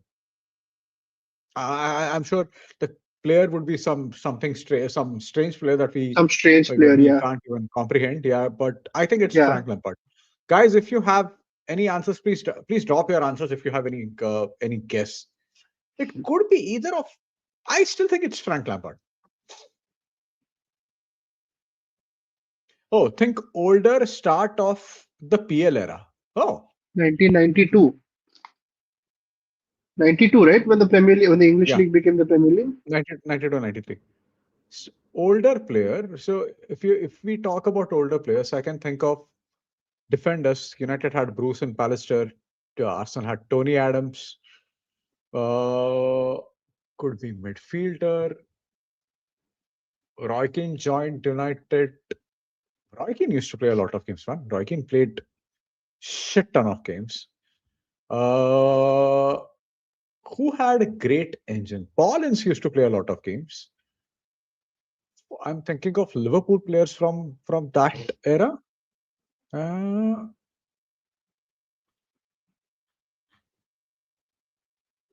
think old start of PL era. Could be something like Steve Bruce or Gary Pallister. Could be. Bruce Pallister because United did not have David May at the time. So and my answer is say for the Okay, I which have team did he play for? Or yeah, go on. Sorry. no, no, no. I have a trivia question after this. Now, I've got no clue about this Yeah, yeah, answer, but I have a question. So let's get this done yeah. with first. Yes. Go on. Okay, guys. I mean, Aditya, I think just give the answer at this point, dude. You Yeah, just have a yeah, few guesses. yeah.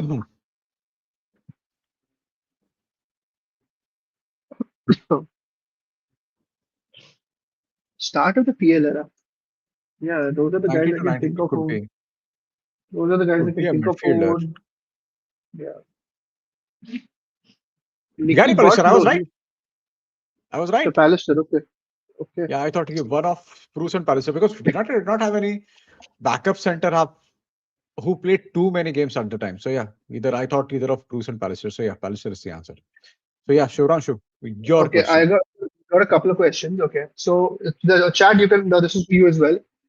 Yeah. Which club is the link between James Madison and Joe Cole? which is the common club between James Madison and Joe Cole. I remember Madison before joining Leicester played some in lower leagues, and Joe Cole after his spell at Liverpool played at could be Coventry or something like that. That's right. Coventry City is the league. Coventry, right? Yeah. Coventry City. Yeah. Yeah, that's right. Yeah, Okay. Next one. What is the yeah. common club between Charlie Adam and Michael Olise? This was Is probably it going to be a little QPR? bit hard. No, but you're along the right lines. Like, think of a club that's not been in the Premier League for a very long time now, and Yeah, think of a club which has got the same color combination as QPR. Like the colors of the club are similar to QPR. Birmingham City. No, but then again, color combination is right. Think of more Because I clubs like remember, that. yeah, because I remember Olisi playing for some lower league team. Who the So club if hasn't I been remember, if I remember, this club hasn't been in the Premier League for more than a decade now. more than a decade. Yeah, they haven't been in the Premier League for more than a decade now. If I give you the last time they were in the Premier League, you're gonna probably get it. So I'm not gonna tell you that. Oh, okay. Blackburn? No, again, good shout, but no, not Blackburn. So they have not won the Premier League as well. So Blackburn is out of the question. Okay. And say, think of, are you good with Yeah, Adam. sponsors, like jersey sponsors? No. I remember Okay, Charlie Adam played for after Liverpool. I think he went to Stoke City. Uh,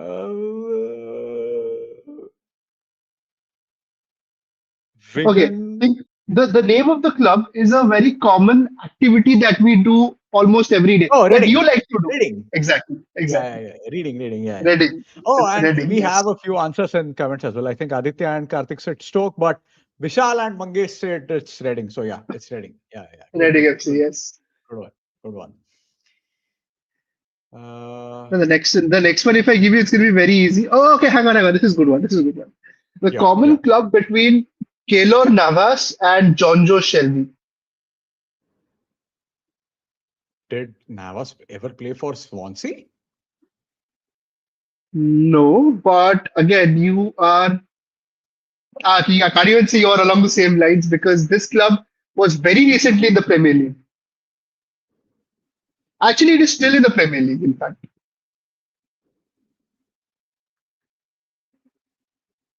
And this club has also won a Champions League, by the way. Okay, you meant Keller Navas. Okay. I was Keylor, thinking of Jesus Navas. So yeah, no, no, no, it's no. a Forest. Yeah, it's Forest, Forest. yes. Nottingham Yeah, Forest, it's yes. Forest. Yeah. Okay. This one. Victor Gyökeres, Mark Gahey, and Morgan Gibbs White. Gehi was at Swansea, I think. Is it Swansea? It's Swansea, yes. Yeah. So Gehi was at Swansea. I don't recall. In fact, Gyökeres was at Swansea, right? So yeah, Yep, that's right. yep, yep. Yeah. And this is probably the most easy one. Eberechi Eze and Adebayo Akinfenwa. Come on, Akinfenwa's only ever played for one club, which everybody knows him for. I'm blanking out right now. Wycombe Wanderers. You know who Adebayo Akinfenwa is? That massive striker who's I built know, I like a know. dog. Yeah. Yeah, I So know, yeah, I I know, mean, I know, I know. you Yeah. people only think about why is it Wycombe Wanderers? Though? Let me just quickly check. Yeah. I Yeah, think I is saying it's Pycom. Yeah. yeah. So that makes it a little too easy because he's not. People only know him for that stint. Like they famously know him with that Yeah. jersey. Yeah. True. I think the The game second half started. is underway. Yeah. Yep. Second half is underway. Let's go. Come on, Newcastle. Give us a good game.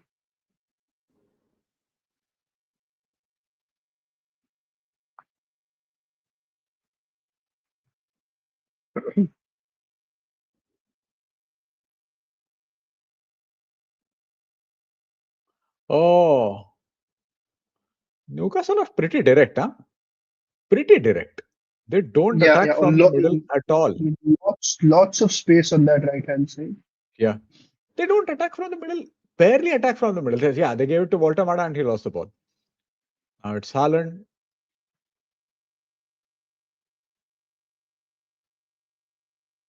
Oh, heavy touch by Semenyo. Uh, Ank, what did you think of Sam Allardyce or Bolton as you saw them play? Oh my God, Bolton and Blackburn are two of my peak Barclays favorite to peak Barclays team. Prime Bolton were fantastic team by the way, and Sam Allardyce was quite an innovator. He used to devise a lot of techniques to enhance performances. He had kept what do you call it? A bicycle. Oh, is it penalty? No, no, no.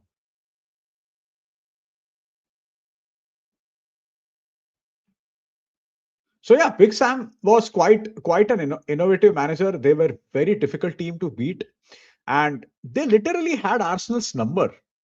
They defeated Arsenal, and I remember Stelios Giannakopoulos scored a goal against Arsenal in 2004-5. And after that, Sam used to just slap Arsenal all the time. So Sam was a very good manager, very good manager. And the Bolton team was fantastic team. They were very difficult to play against, very physical. They had some good players by the way. They had JJ Okocha. They had a player called Henrik Pedersen, who was again a very good player. They had some oldies. They had Ivan Campo. They had Fernando Hierro. They had that Portuguese player. What's his name? Oh, I always forget his name. Vet, no, what vet? Dave, whatever. That player. So they had UC Askelainen between the sticks. So yeah, it was a very good team. Uh, Opinion on why midfield intelligent players who pass the ball, keep it simple, move into small half space, pass again, and then score. Pass the ball, keep it simple, and then score. Final. Donny Van de Beek, Renders, etc. end up misfit. And is it just misfit because of the way they are playing? Is it? See, at times for some players, the league's physicality is too much to deal with, and that could be one of. See, Donny Van de Beek was bang average for United. You can make any arguments for Donny Van de Beek. People thought that he is going to be the next big thing. And see, I mean, when United decided to sign Van de Beek, I watched a few of Ajax's game from the Champions League. Their victory against Real Madrid, their game against Juventus. He was decent against Juventus, but he wasn't that great against Real Madrid. It was all about Tadic and De Jong, in my opinion. So I am not really sure if Van der Beek had. I mean, for me, the star of that Champions League campaign was Tadic and uh, oh, free kick. Just give me 1 minute. I'll just change the battery of my camera. It's about to die. Sure, sure, sure, sure, sure.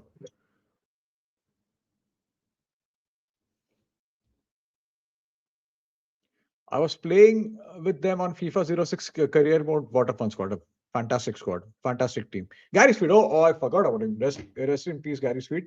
He was a fantastic player. I loved Gary Speed. Very good player.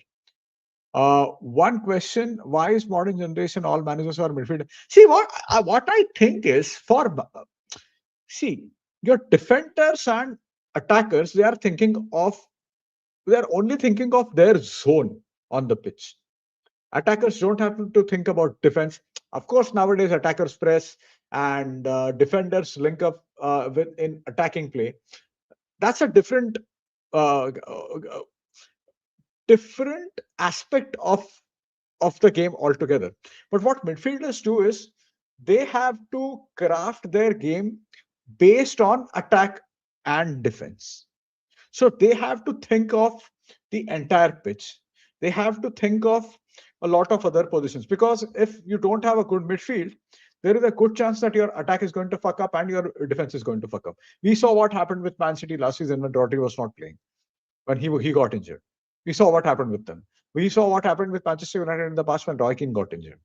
So I think midfield or someone who dictates the tempo of the game. He again, the guy is intelligent than most players on the pitch. Second is he has to think of both attack and defense. So that could be one of the reasons that the managers like Guardiola, like Arteta, and now, see, I'm just throwing Carrick's name in the mix because he's doing a decent job at United right now. But these are the players who have to think about every position on the pitch, and they have to revolve or craft their game accordingly. So that could be one of the reasons. I don't know if what you think about it. Yeah, sure, Ashu. The question by Vishal is why in modern generation all managers midfield are like Guardiola, Xabi Alonso, Fabregas, etc. So basically, what he's trying to say is why all the good managers are midfielders. So I think, yeah, we've had this discussion Oh, before also, right? I mean, as you said, yeah, yeah, um, midfielders sort of see the game from every side. They just don't have to worry about their own area because they have to see midfielders. I think, which is why are we ranting so much about United not having a midfield? Because we don't have that link between attack and defense. There is true. nothing to link the ball, the build up there. I mean, and they've been crying about that for ages now. So Yeah, yeah, I mean that the kind of vision they have on the pitch is what makes them. That's the same vision they see from the touchline as well. So I think they're yeah, able to read the game, what the game requires tactically a lot better than say a striker or a defender. But that doesn't mean you have like defenders or strikers don't make good managers. Look at yeah, Carlo yeah. Ancelotti. He was a defender, if I'm not wrong, right? No, he was a midfielder. Okay, yeah, okay. Ancelotti was, but Yeah, look at Ronald Koeman. I wouldn't say the best manager, but he's been all right sometimes. But even like yeah, yeah. Ten Hag, let's not even forget. Let's not include Ten Hag there. Ten Hag after that United stint, it's just I'm not really sure about it. But yeah, I mean Yeah, yeah. that's pretty much the case, right? With midfielders, they're able to see the whole game from a dictating point of view. I think that is my Yeah, yeah, take on why they make good managers. yeah. Same, Even same, Zidane same. is in that mix as well. Like see, like Zinedine Zidane was also a midfielder, But good Zidane was more manager. of an attack. Zidane was a pure number 10, so he was a purely attacking player. Still, I mean, still plays in that midfield. So I mean, I'll give him that. Yeah, Mangesh, with Zidane, right? There yeah, hasn't been Zidane has been good in stretches. Like if you see, yeah, he's not had a longer run where things could get vulnerable for him, where his vulnerabilities can be exposed. Zidane has managed for 3 or 4 years, then left, taken a break, then come back. Those have been his two stints. yeah. Is would you consider Zidane a good manager without him having to have faced a longer stint like some of the other managers? See, Zidane is a very smart man. He's a very smart man.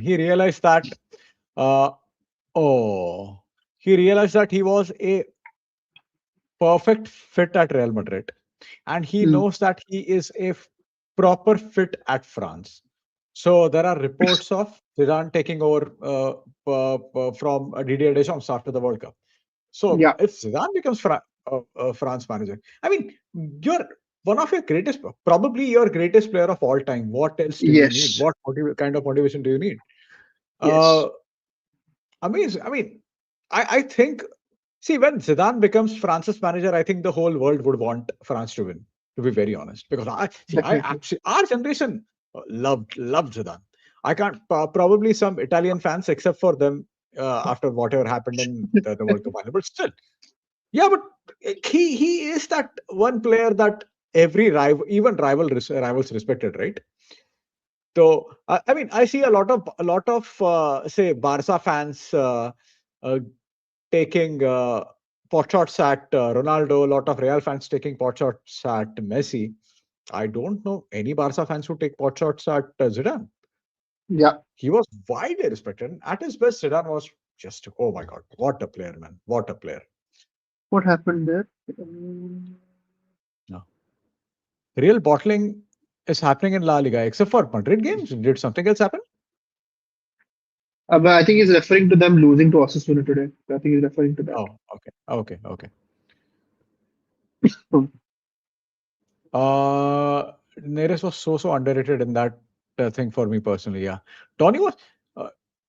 Uh, yeah, even I feel so. Van der Beek, because watched both of these games, Real against Real and Juventus. He was decent against Juve. He was no, I don't remember seeing him much in that Real Madrid game. So yeah, I think it was not exactly the right fit, and I don't know. I don't know. Oh yeah, Tagliafico was part of that Ajax team, man. It was a really good team. Remember this? There was this player called Lassus Corner as well in that team.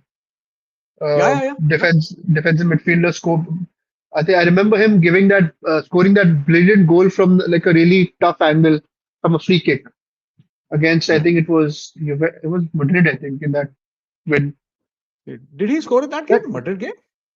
I think he's Madrid or Juventus. I think it's the Madrid game in which he scored, if I Yeah. remember correctly. Oh. But yeah, that Ajax team was good. Again, one of the few. Actually, that actually begs me to ask a question. Like with all the new format and everything, we have seen for the last so many years. I think the last underdog team to win the Champions League was Porto in Yeah. 2004. After that, it's been all Yeah. the big names or all the regular culprits that have won the Champions League.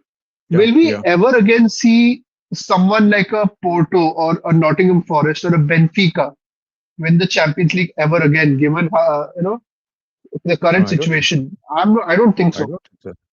I don't think so. That's very hard. See, even in 2003-4 season, right? It was a strange season. You did not Yeah, have United in the quarterfinal. I mean, Monaco defeated Real Madrid in the quarterfinal. The Real were having a strange season. Barca was not in the Champions League that season because Barca finished, I think, fifth or sixth. Barca finished sixth in 2002-3 season. So it was a yeah, very strange season. Uh, Milan, Deportivo completely destroyed Milan. Uh, yeah. Inter Milan got knocked out of the group stage. It Mm, was Chelsea's first season under Roman. They were not as good as Mourinho's Chelsea as well, of course, but they reached they knocked out Arsenal, who were brilliant that season. So it was a very strange season, very strange season. At the same time, you have to give credit to Porto. Porto was a fantastic team, beating United.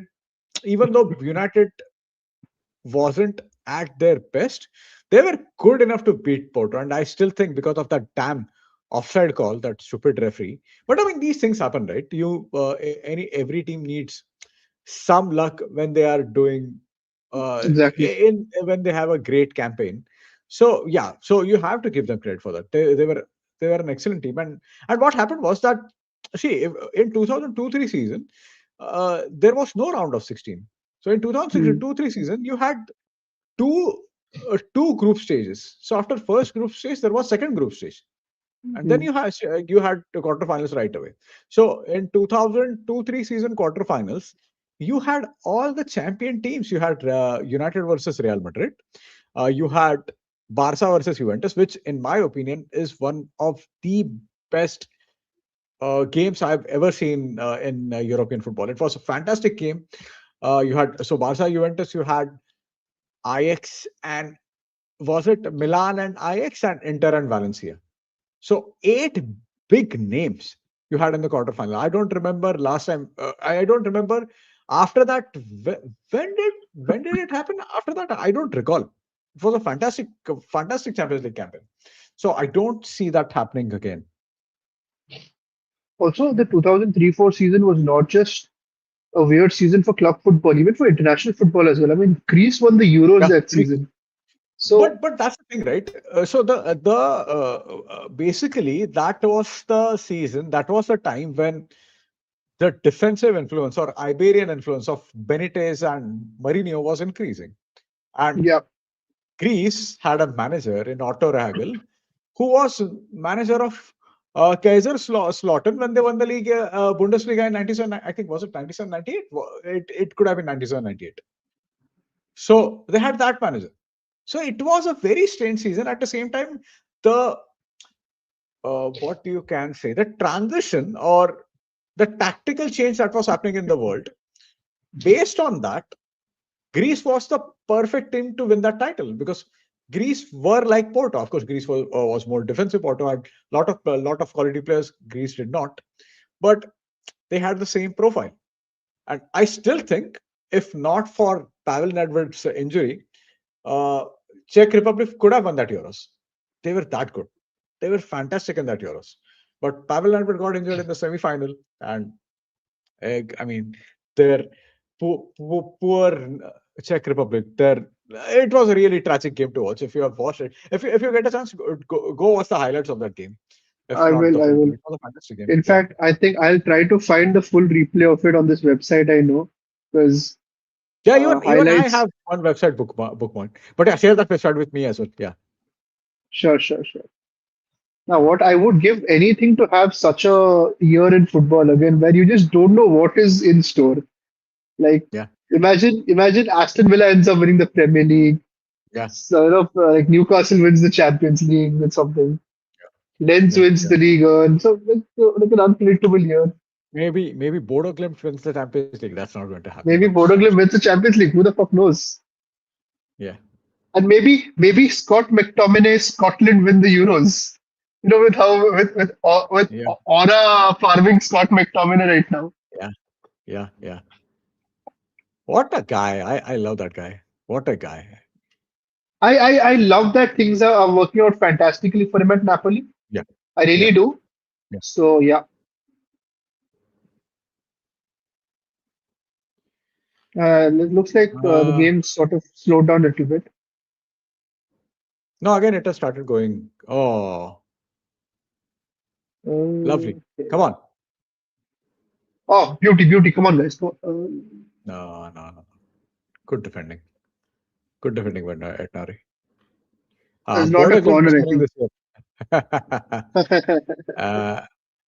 uh, Donny at United was not right fit as no clear position on plan. Yeah, fair enough. But see, things did not work out for him even after leaving United, right? So it wasn't just United. He was not good enough at Manchester United. Yeah, gap is too big between the clubs, true. I Yep. haven't watched Zidane that much, but Iniesta is all. Yes, Iniesta was fantastic. Complete an artist on the pitch. But at his peak, I would say, I think Zidane at his best is better than Iniesta at his best. He was just amazing. Oh, Saipan. See, uh,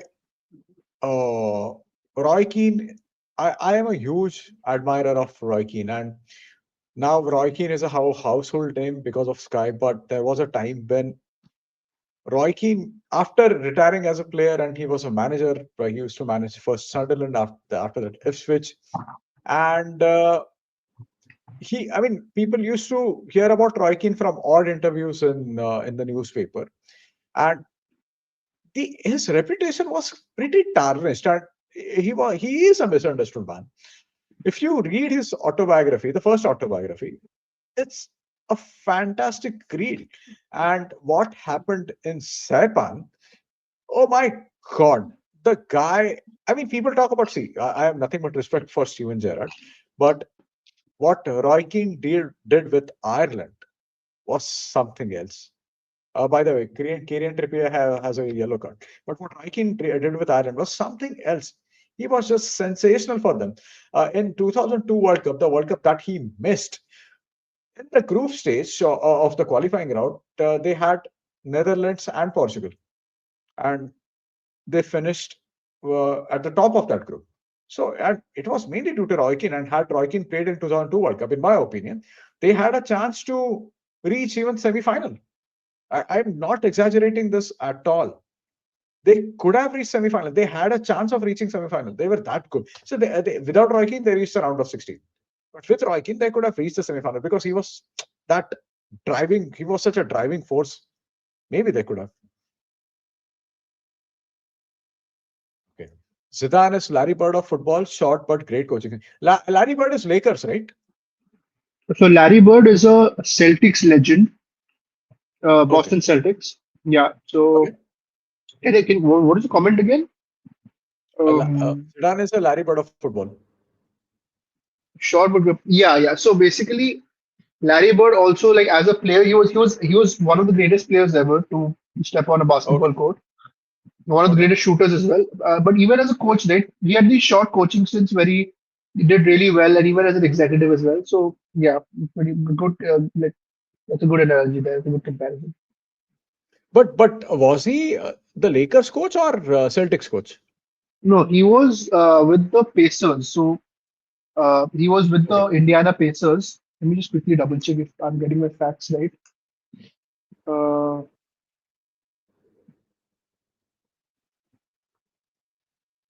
Hmm, yeah, so he was the Pacers coach, but so he did win championships, but he took the Pacers to like really deep runs in the playoffs. They even reached the Oh. final, I think, in one of those years. Like he managed the Pacers for 3 years, but yeah, he was pretty all right then. Yeah. But yeah, Zidane is insane because that guy won 3 Champions Leagues in a row. I mean, come on, that is Yeah. Yeah. an insane feat. I don't think it can ever be replicated unless you have some dominant team that is consistent every year. Because you see, the City have been dominant for so long, but they always falter in the Champions League somewhere. Yeah. Yeah. Yeah. And I still feel if not for Inter Milan in 2023, City would not have won that Champions League. I think Inter Milan went to the final, but they were always gonna have it difficult against City because Hmm. some teams the pressure does get to them, right? So eh, Yeah. Yeah. because Inter True. Milan also, if you remember, the same thing happened uh, in the final against PSG. No, but PSG So was a much better team, man. yeah, I So, agree. so Agree. what I would say about Inter is, see, if a team is reaching two Champions League finals in three years, this was like Valencia of 2001, 2001 and Right. 2000. There is two Champions League Right. final, but they were, of course, a fantastic team, but not good enough to win the Champions League final. Yeah. Yeah. Yeah. But if Zidane joins France, I think none has problem with France about to win a World Cup. Yeah, yeah. Zidane was insane, man. I And think it's I have also a feeling that he will confirmed. get them kicking right away. I Yeah, yeah, think it's it's almost also. confirmed, I think. I think Fabrizio Romano. Somebody I saw a post on Instagram which says Yeah, Romano has confirmed that Zidane is going to replace Deschamps after the World Cup. yeah, yeah. Uh, these club are not, yeah, true. Bad gap is too big between the clubs. Villarreal made it to the semis in 2012. Lyon made it to the semis in 2020. But again, it was a COVID season, so it was a completely strange season. Schalke made it in the semis 2014. I remember them reaching semis in 2011. 2014, it was Chelsea. No, not 2014. It was 2011. 14, it was Real Bayern and Chelsea Atletico.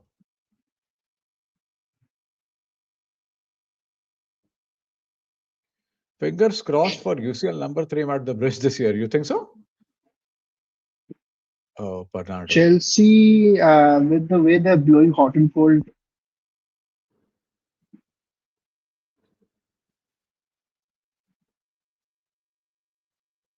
why do I feel like City is about to score now?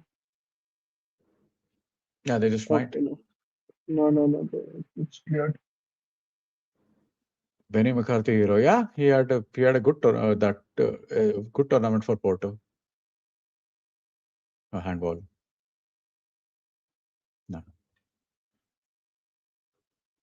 Schalke had Matip, Havidis, whose tracks are Kevin Boateng, Huntler. Yeah, awesome squad. Yeah, true. Yeah,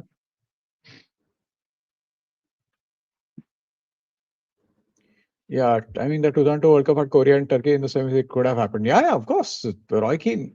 I mean, see, people don't realize what a great player Roy Keane was. I will always say that Roy Keane is the greatest Premier League midfielder of all time. Because see, I judge players based on their influence, and I don't think any player in the Premier League had as much influence as Roy could influence could influence games as much as Roy Keane could. So I'll always rate him very highly.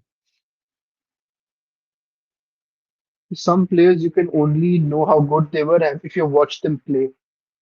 Yeah, yeah, So seriously. stats might say some like might paint a different picture.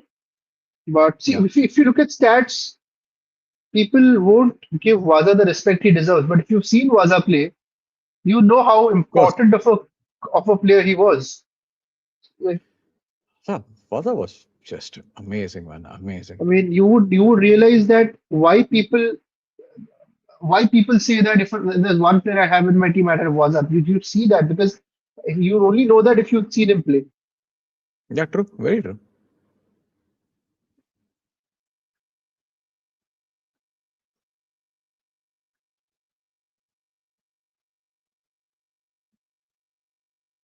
Yeah.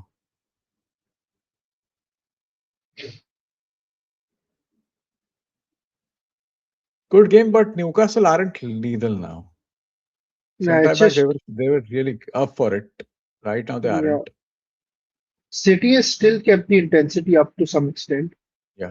Yeah. but yeah, Newcastle again, as I said, they don't have much strength on the bench to be that spark plug, right? Yeah. So Who do you think has been the most overrated player in the last decade? If I may start, Paul Pogba. See, the thing with Paul Pogba at his best was sublime. He was sublime when he was at his best, but he had a lot of issues. He needed help from other midfielders, and this is not just me saying. Someone like Patrick Vieira, who has been one of the greatest players for France, even he criticized Pogba for not doing enough for the team. And this has been my criticism with Paul Pogba. He wasn't doing enough for the team. You can't you see unless until you're Leo Messi, you can't just walk around the pitch and expect your team carry for. I mean, except your team to carry you, and this is something Pogba did in 2021 Euros, and there was a lot of I think Varane and him and this guy who's the midfielder, French midfielder whose mother intervenes a lot. Adrian Rabiot. Rabiot had had a go at him, something like that, because he was playing those sublime passes at the same time. Other players were doing a lot of donkey work for or doing their running for him, and that was one of the reasons that they were knocked out of the round of 16. They're knocked out by Switzerland. France should have progressed through that group stage. Not group stage, but they should have gone ahead, but they did not. Karthik, I'll tell you something. I know Roy Keane's performance against Juventus was fantastic, no doubt about it. But there have been so many great Roy Keane performances. If you get a chance, watch his performance against Liverpool in the '96 FA Cup final. Fantastic, absolutely fantastic. Watch his performance against Arsenal in it was 99 2000 season at Old Trafford or even at Highbury. At Highbury, he scored 2 goals, and at Old Trafford, the game ended 1-1. But watch how Roy Keane played. So in every big game, Roy Keane was just insane, insane. He was good against Juventus, but I personally think there have been better Roy Keane performances than Juventus game. I truly believe that.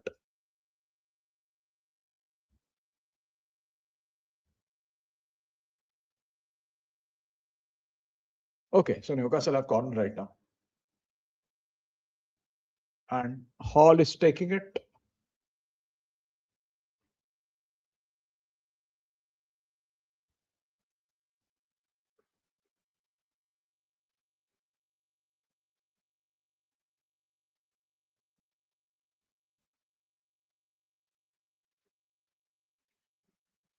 Oh no, no, safe.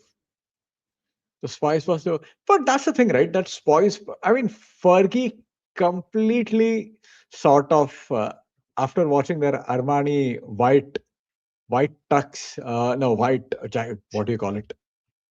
They are tux, uh, right? It, Tuxedo. Yeah, yeah. yeah, tux, right? So after, I mean, Fergie just completely had. I mean, when we think about Spice Boys, we think about that image, right? And Alex Ferguson said at the time was that after seeing the way they dressed in that at that particular moment, he realized that they were a bit arrogant or they were a bit overconfident at the time. And yeah, I mean the game. But still, it was a very good team. By the way, they had it was Fowler, Jamie Redknapp was a good player. So yeah, it was a Steve good Mc, team. So it was a Steve McManaman, no, Steve McManaman. Oh my God, McManaman was fantastic player. Fantastic one of the player. few English players to play for Real Madrid. Yeah,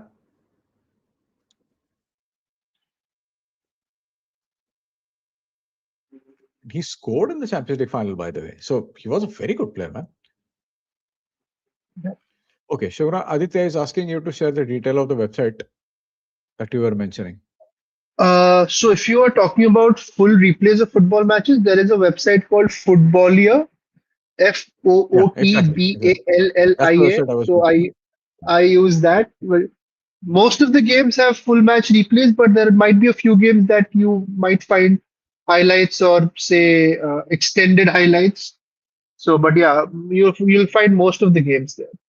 Quality isn't that great, and not a lot of games. I mean, some games you might not have English commentary, but I mean, at least you get to watch the game, right? Yeah. So yeah. Apart from that, if you guys have any website suggestions in the chat where you know of alternate websites to watch full game replays, do let me know. Because with websites like these, you never know when these get shut down. So let's hope Yeah. it doesn't. But this website has been around for quite some time, by the way. Yeah, and then they've got a Quite some time. nice archive of matches. Yeah. Like the system is pretty easy. You can search games as per player, as per team, as per competition, and all of that. So it's very well made. Jacob Ramsey is coming off. No, he's coming on. Oh, who is that? But Jacob Murphy. Murphy, Jacob Murphy. Gordon and Elanga are off.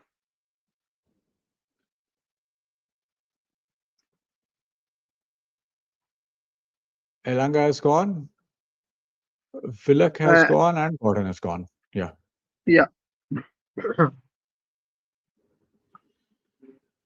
One of the best, Laurie Cunningham was the first one. So sad he died very early at 32.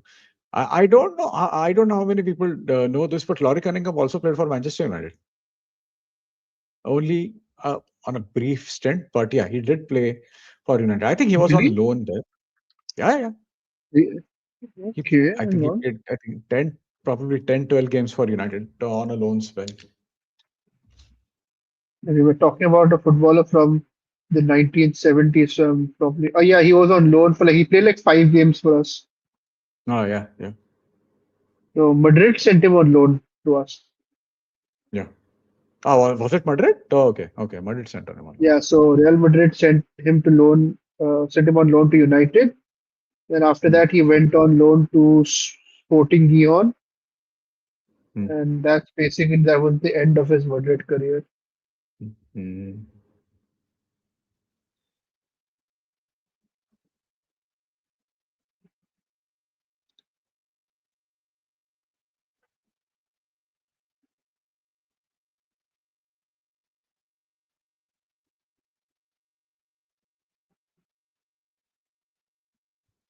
I think City have it under control now. Doesn't I think look like this is gonna probably end up 2-1, or maybe City's gonna score another one because Newcastle have slacked off yeah, now. Oh, that yeah. was a lot of space on the left there. Oh, lovely. Oh, this was So, really bad. Really bad. yep, Really bad. yep.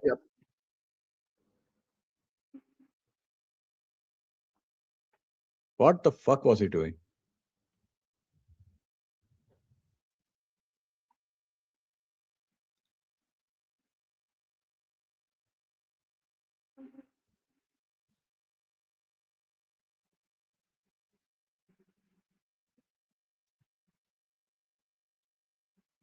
Diaz and Gehi. So as things stand, City are just 2 points away from Arsenal. Two So points pressure away from will Arsenal, mount on which Arsenal now. The Yeah, the North London derby is going to be so crucial right now. yeah, yeah. And the the pressure is mounting on Arsenal right now. Yeah, Karthik is a good question. Okay. Uh what's one vintage United jersey you want to own, Mangesh Bhai, and same for Shivranshu for the club you support? Shivranshu is also a We both United fan, support but we both support yeah, the same clubs. Right? yeah, Shivranshu, Yeah. you go first. I think one vintage jersey I'd like to own is remember the away kit from the 90 I think what season was it? I don't remember the year, but it was a white kit with sharp view cam and the United logo was within a black badge. So if you remember Could that have kit, I been think 96, 90. Could have been 96, 97. yeah, probably. So that kit is like very Oh, good. What happened? What yeah. happened? What happened? What happened? No, no, nothing, nothing, nothing. Okay. So that is a really good kit. Uh, I think apart from that, one kit which I really like, which not a lot of people rate, is probably the 2006 2007 home kit. Yeah, I think that was the first season where Ronaldo and Rooney won the title together. yeah, So yeah, that was also a really good kit. So yeah, yeah, yeah. If you ask me, vintage kit show, I I bought one when I went to Old yeah. Trafford this year, and Oh I have to man, mention it, right? Yeah, yeah. I went that's to good. Old Trafford from Old Trafford Mega Store. I bought it. It was 1963 FA Cup. It was fantastic, but and I also bought 93, but I mean no print at the back, but 93 away blue kit. I would say if I have to buy vintage, I'll get something like Brian Robson from 92, 93 or something like that. Probably. See, I love Keen. So any Keen or Yeah, even yeah, Beckham yeah. from Wouldn't you add like a? Would you like to have a shirt with Kino on the back? yeah, yeah, yeah. Most definitely. Most definitely. But since we are talking about vintage, I think I just I thought of Robson, Okay, either but yeah, Keen or Robson. you got the a vintage kit from the most authentic of places ever. Yeah, Like, come seriously, on, seriously. Yeah, yeah. I got two it vintage cannot get kits. any more. It cannot get any more authentic than that. Yeah, yeah, seriously, seriously, it cannot.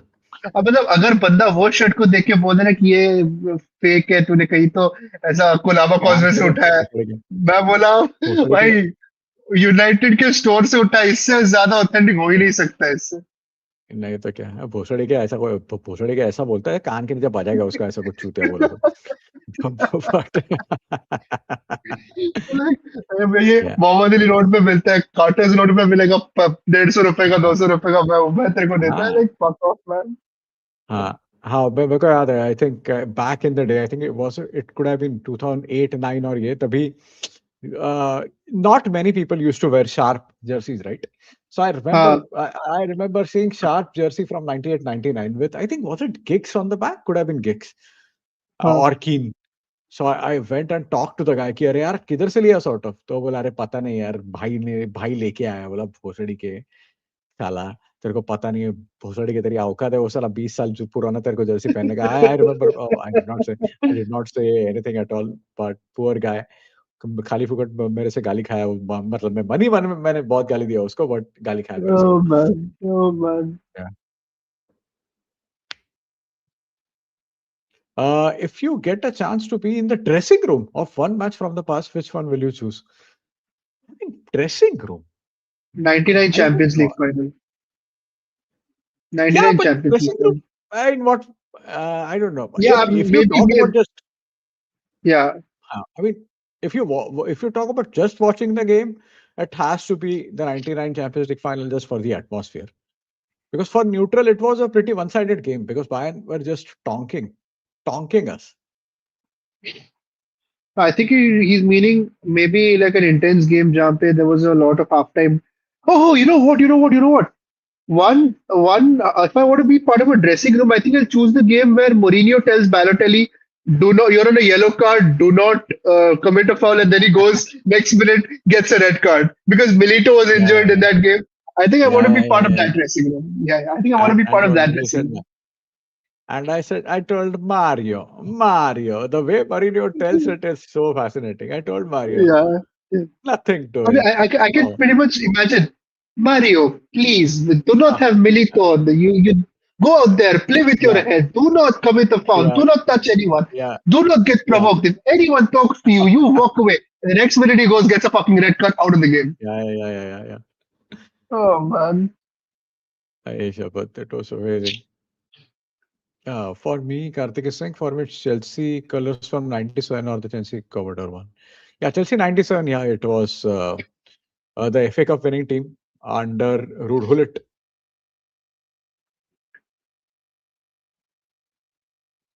For me, it has to be 93, 94, black and blue. Yeah, it was an amazing. That is a 10, good 10, kid. 11, That black and is a, blue. Yeah, yeah. Good kid. yeah. Good kid.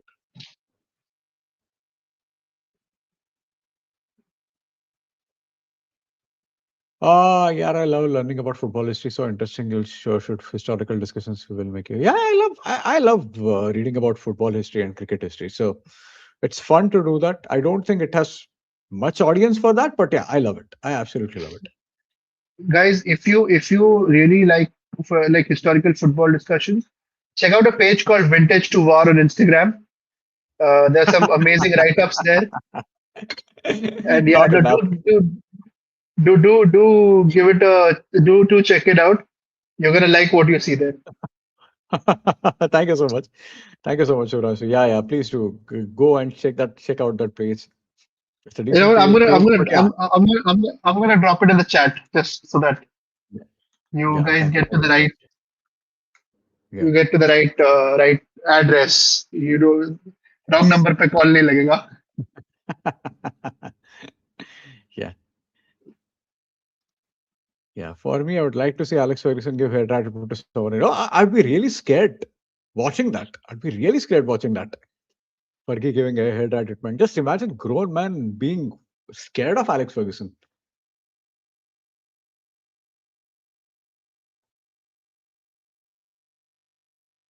Unless Newcastle Vintage pull to war some is insane, basically yeah.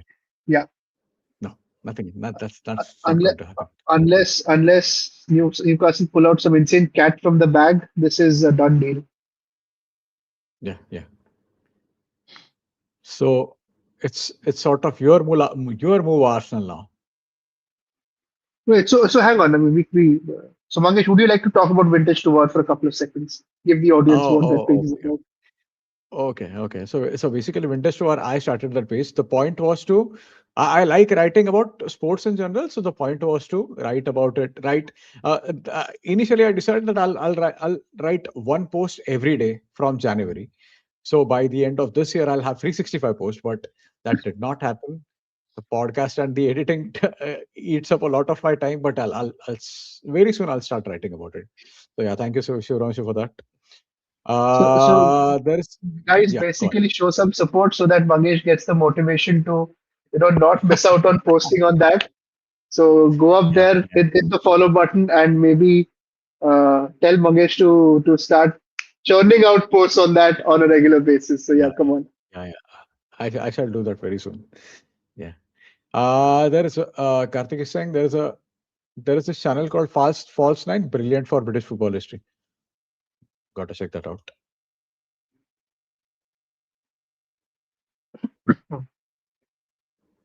The thing Newcastle is last happening in season the could game. have Newcastle last season could have been one which couldn't be counted out in the 90th minute, not this season.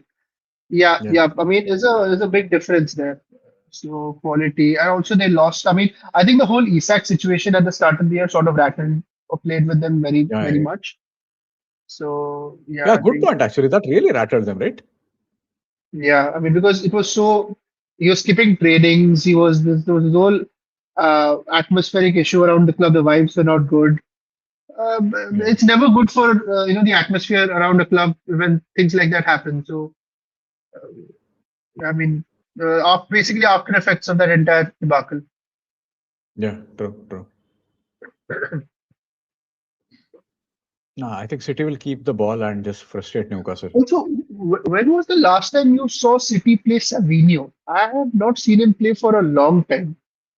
Like Do you, do you think he's a good player, but I don't know why they signed him. To be honest, I think they wanted him to replace Mares, or I don't know. I mean,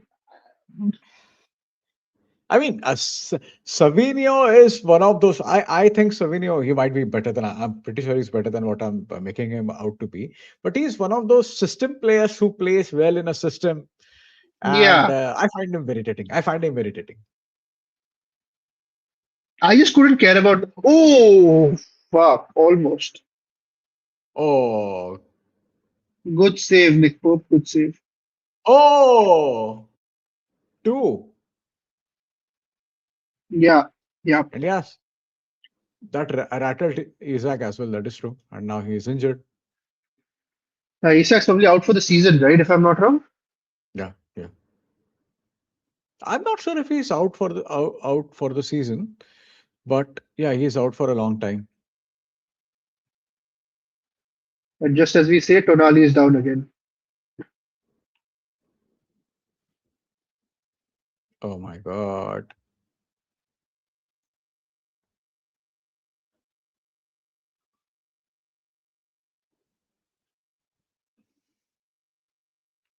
We we can do a watch along for World Cup qualifiers as well, by the way. Some If there are decent good games there. games, then yeah, yeah, definitely. Italy will play. We can do the watch So, along so for that. do we have any deciders like win Yeah. or go home sort of Yeah, situations? yeah. So basically now I mean, there are playing so many qualifiers. I think it's four teams playing. After that, winners will play again, and then it's decided. Something like that. It is Holy ridiculous. cow! Yeah. Too Yeah, much football. too many football games at this point. Yeah. Let me just slow down a little bit. Like I remember Yeah. 2022, the scheduling was so fucked at a point. I had one laptop running one game and another laptop running another game, and Yeah. my eyes were like I had to do this. Yeah. I mean, I always used to do that, but no, I can't focus two games at a time. I'll either watch one half of each game or I'll just skip the second game. I mean, you want to do this, right? You want to watch this and that, and this is something I did during 2019 World Cup final, and there was a Wimbledon final underway. Right. So because I had sort of Yeah, it was. told to myself I'll watch every single fucking game of the 22 World Cup, and that led me to Yeah, watch even Ecuador versus Qatar.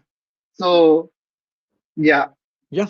It was the first game of the season, first game of the World Cup, yeah, right? exactly. Even like games which like Iran versus Wales. That game, I But I think used to Iran watch it regularly. I used to watch it regularly. Basically, in 2006 World Cup, in my opinion, 2006 World Cup it has to be the best World Cup I have seen. the But greatest, I the used to watch. greatest. Yeah, Yeah, I used to watch any game, any World Cup game I could, because first when you're watching it for the first time, say you don't want to miss out on anything, right? So yeah, uh that Sunday in 2019 had F1, Wimbledon, and Club C CWC is Commonwealth or cricket F1. World Cup, They had cricket World, F1. Okay, no, sorry, no, Cricket World Cup. Sorry. cricket World I Cup. Yeah, completely, I uttered F1, but my mind registered it as Cricket World Cup, so I got confused. And UK Instant Sunday, yeah. And by the way, if Wimbledon and Lords, I mean, they are just few kilometers away from each other. So yeah, all yeah. this drama was happening a few kilometers from each other. Center court and Lords. Yes. Yeah. Oh, it was Newcastle's corner, by the way. One last chance. Oh, they've got Nick Pope. They've got him up top. Oh, done. Oh, this is a huge result. Massive result for City. Massive result. Amazing. Just 2 points away in the title race. Two points away from Arsenal. Okay. Full time whistle. Come on. Amazing. This is Amazing. huge. Great result for City. So Amazing. yep, absolutely. Yeah. Okay. Sorry, a bit of bit of personal question. Are you? No, I'm not married, Anshul bhai. There are only three eligible bachelors in Mumbai. One is Salman Khan, second is Aditya Thackeray, third is Mangesh Puranik. So yeah, I'm in the holy trinity of bachelors in Mumbai. Like imagine a statue just similar to best law and Charlton and Salman Sadhu Khan with Bhai, both his hands. yeah, Sadhu Uh, Bhai, Mangesh and Aditya Thackeray. like Bas. Sallu भाई like Sallu भाई की शरण में आ जाओ. Yeah, all over to Arsenal to bottle the North London derby. I don't think Sam is around, right? Yeah, but he will be there tomorrow when we Watch, do watch along for yeah, North London derby. watch Tottenham turn into some prime Milan side or some prime Real Dude, it's Madrid so tomorrow. fun. As I told you, I don't use Twitter that much these days. But if at all Arsenal drop points tomorrow, मैं I tweet will करेगा. definitely. मैं मैं tweet करेगा. मैं I'll go on Twitter. मैंने जो व्रत रखा था वो तोड़ेगा. तोड़ेगा पक्का तोड़ेगा मतलब basically you know that this right that meme right that guy is just sitting like this and watching the cricket action happening on the ground Yeah, जो कोई बैठा है ऐसा ये करके वैसा कर हाँ, होगा मेरा हाँ, if at all Arsenal I don't think Arsenal will lose but हाँ. Arsenal Dominic Solanke master class coming in tomorrow. Watch it, देखना. it's okay.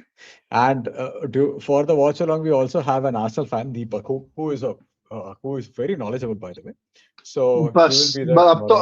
अब तो I want Arsenal to bottle. क्या स्ट्रीम बनेगा सोचो. And mostly it will be me, Rohit, and Deepak. So it will be fun watch along. So guys, It will be great. tune into the watch along. It will be fun. And right now, just 2 points away,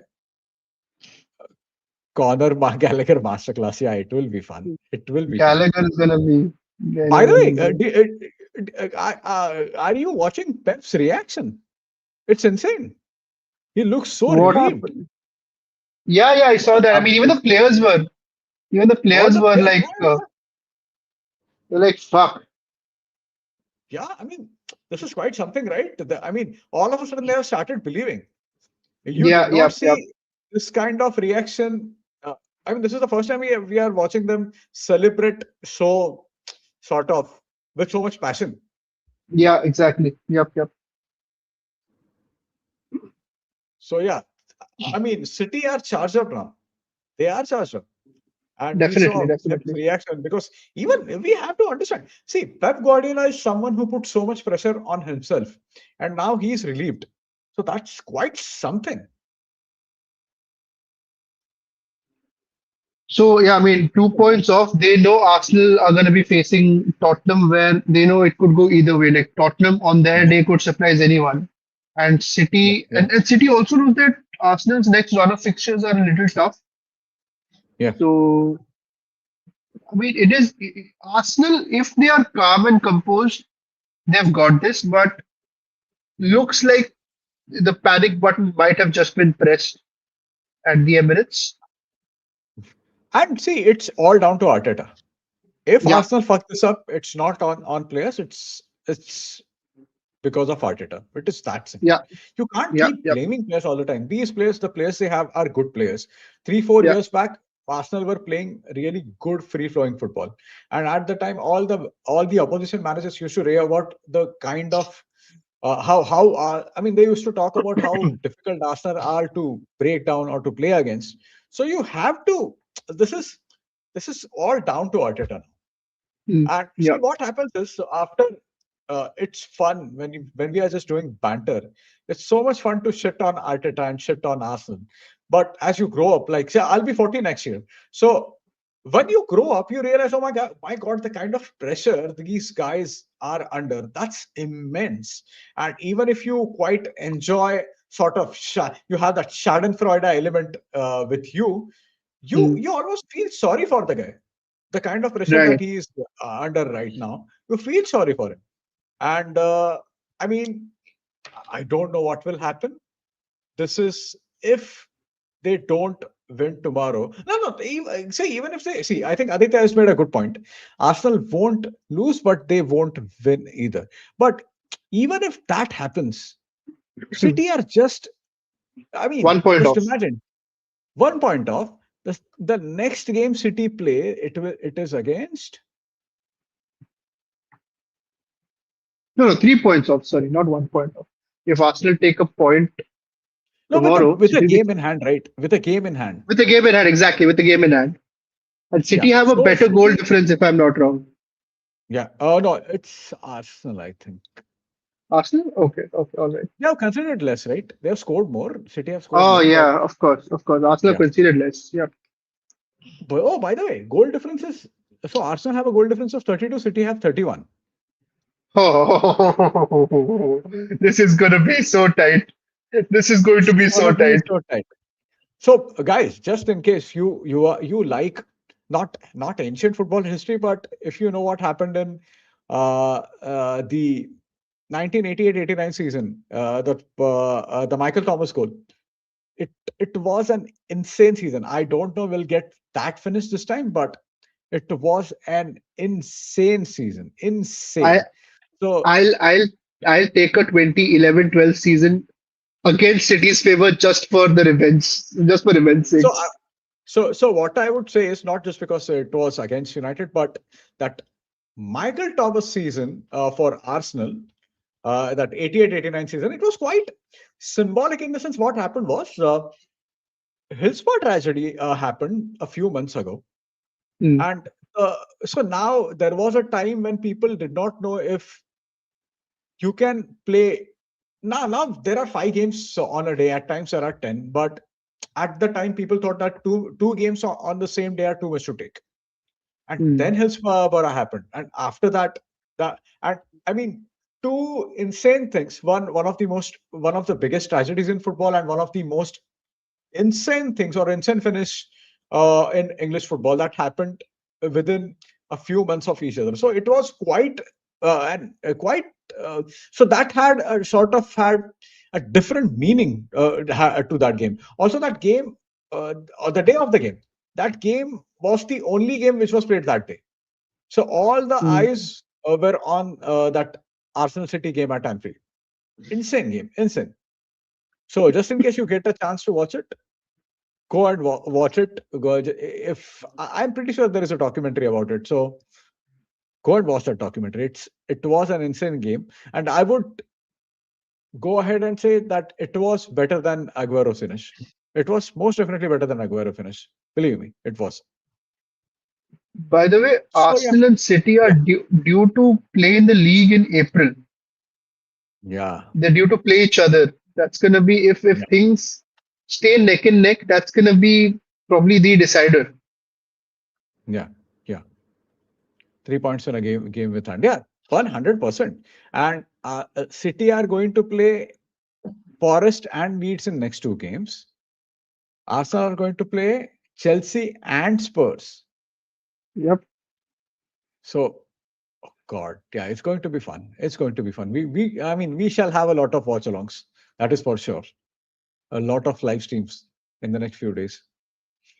Yeah, but if there isn't anything, I think we should call this off. Thank you so much, guys, for watching. I'll see you tomorrow for North London Derby. I hope you have a good weekend. Good night, and see you tomorrow. Good night, lads. Have fun. Bye bye.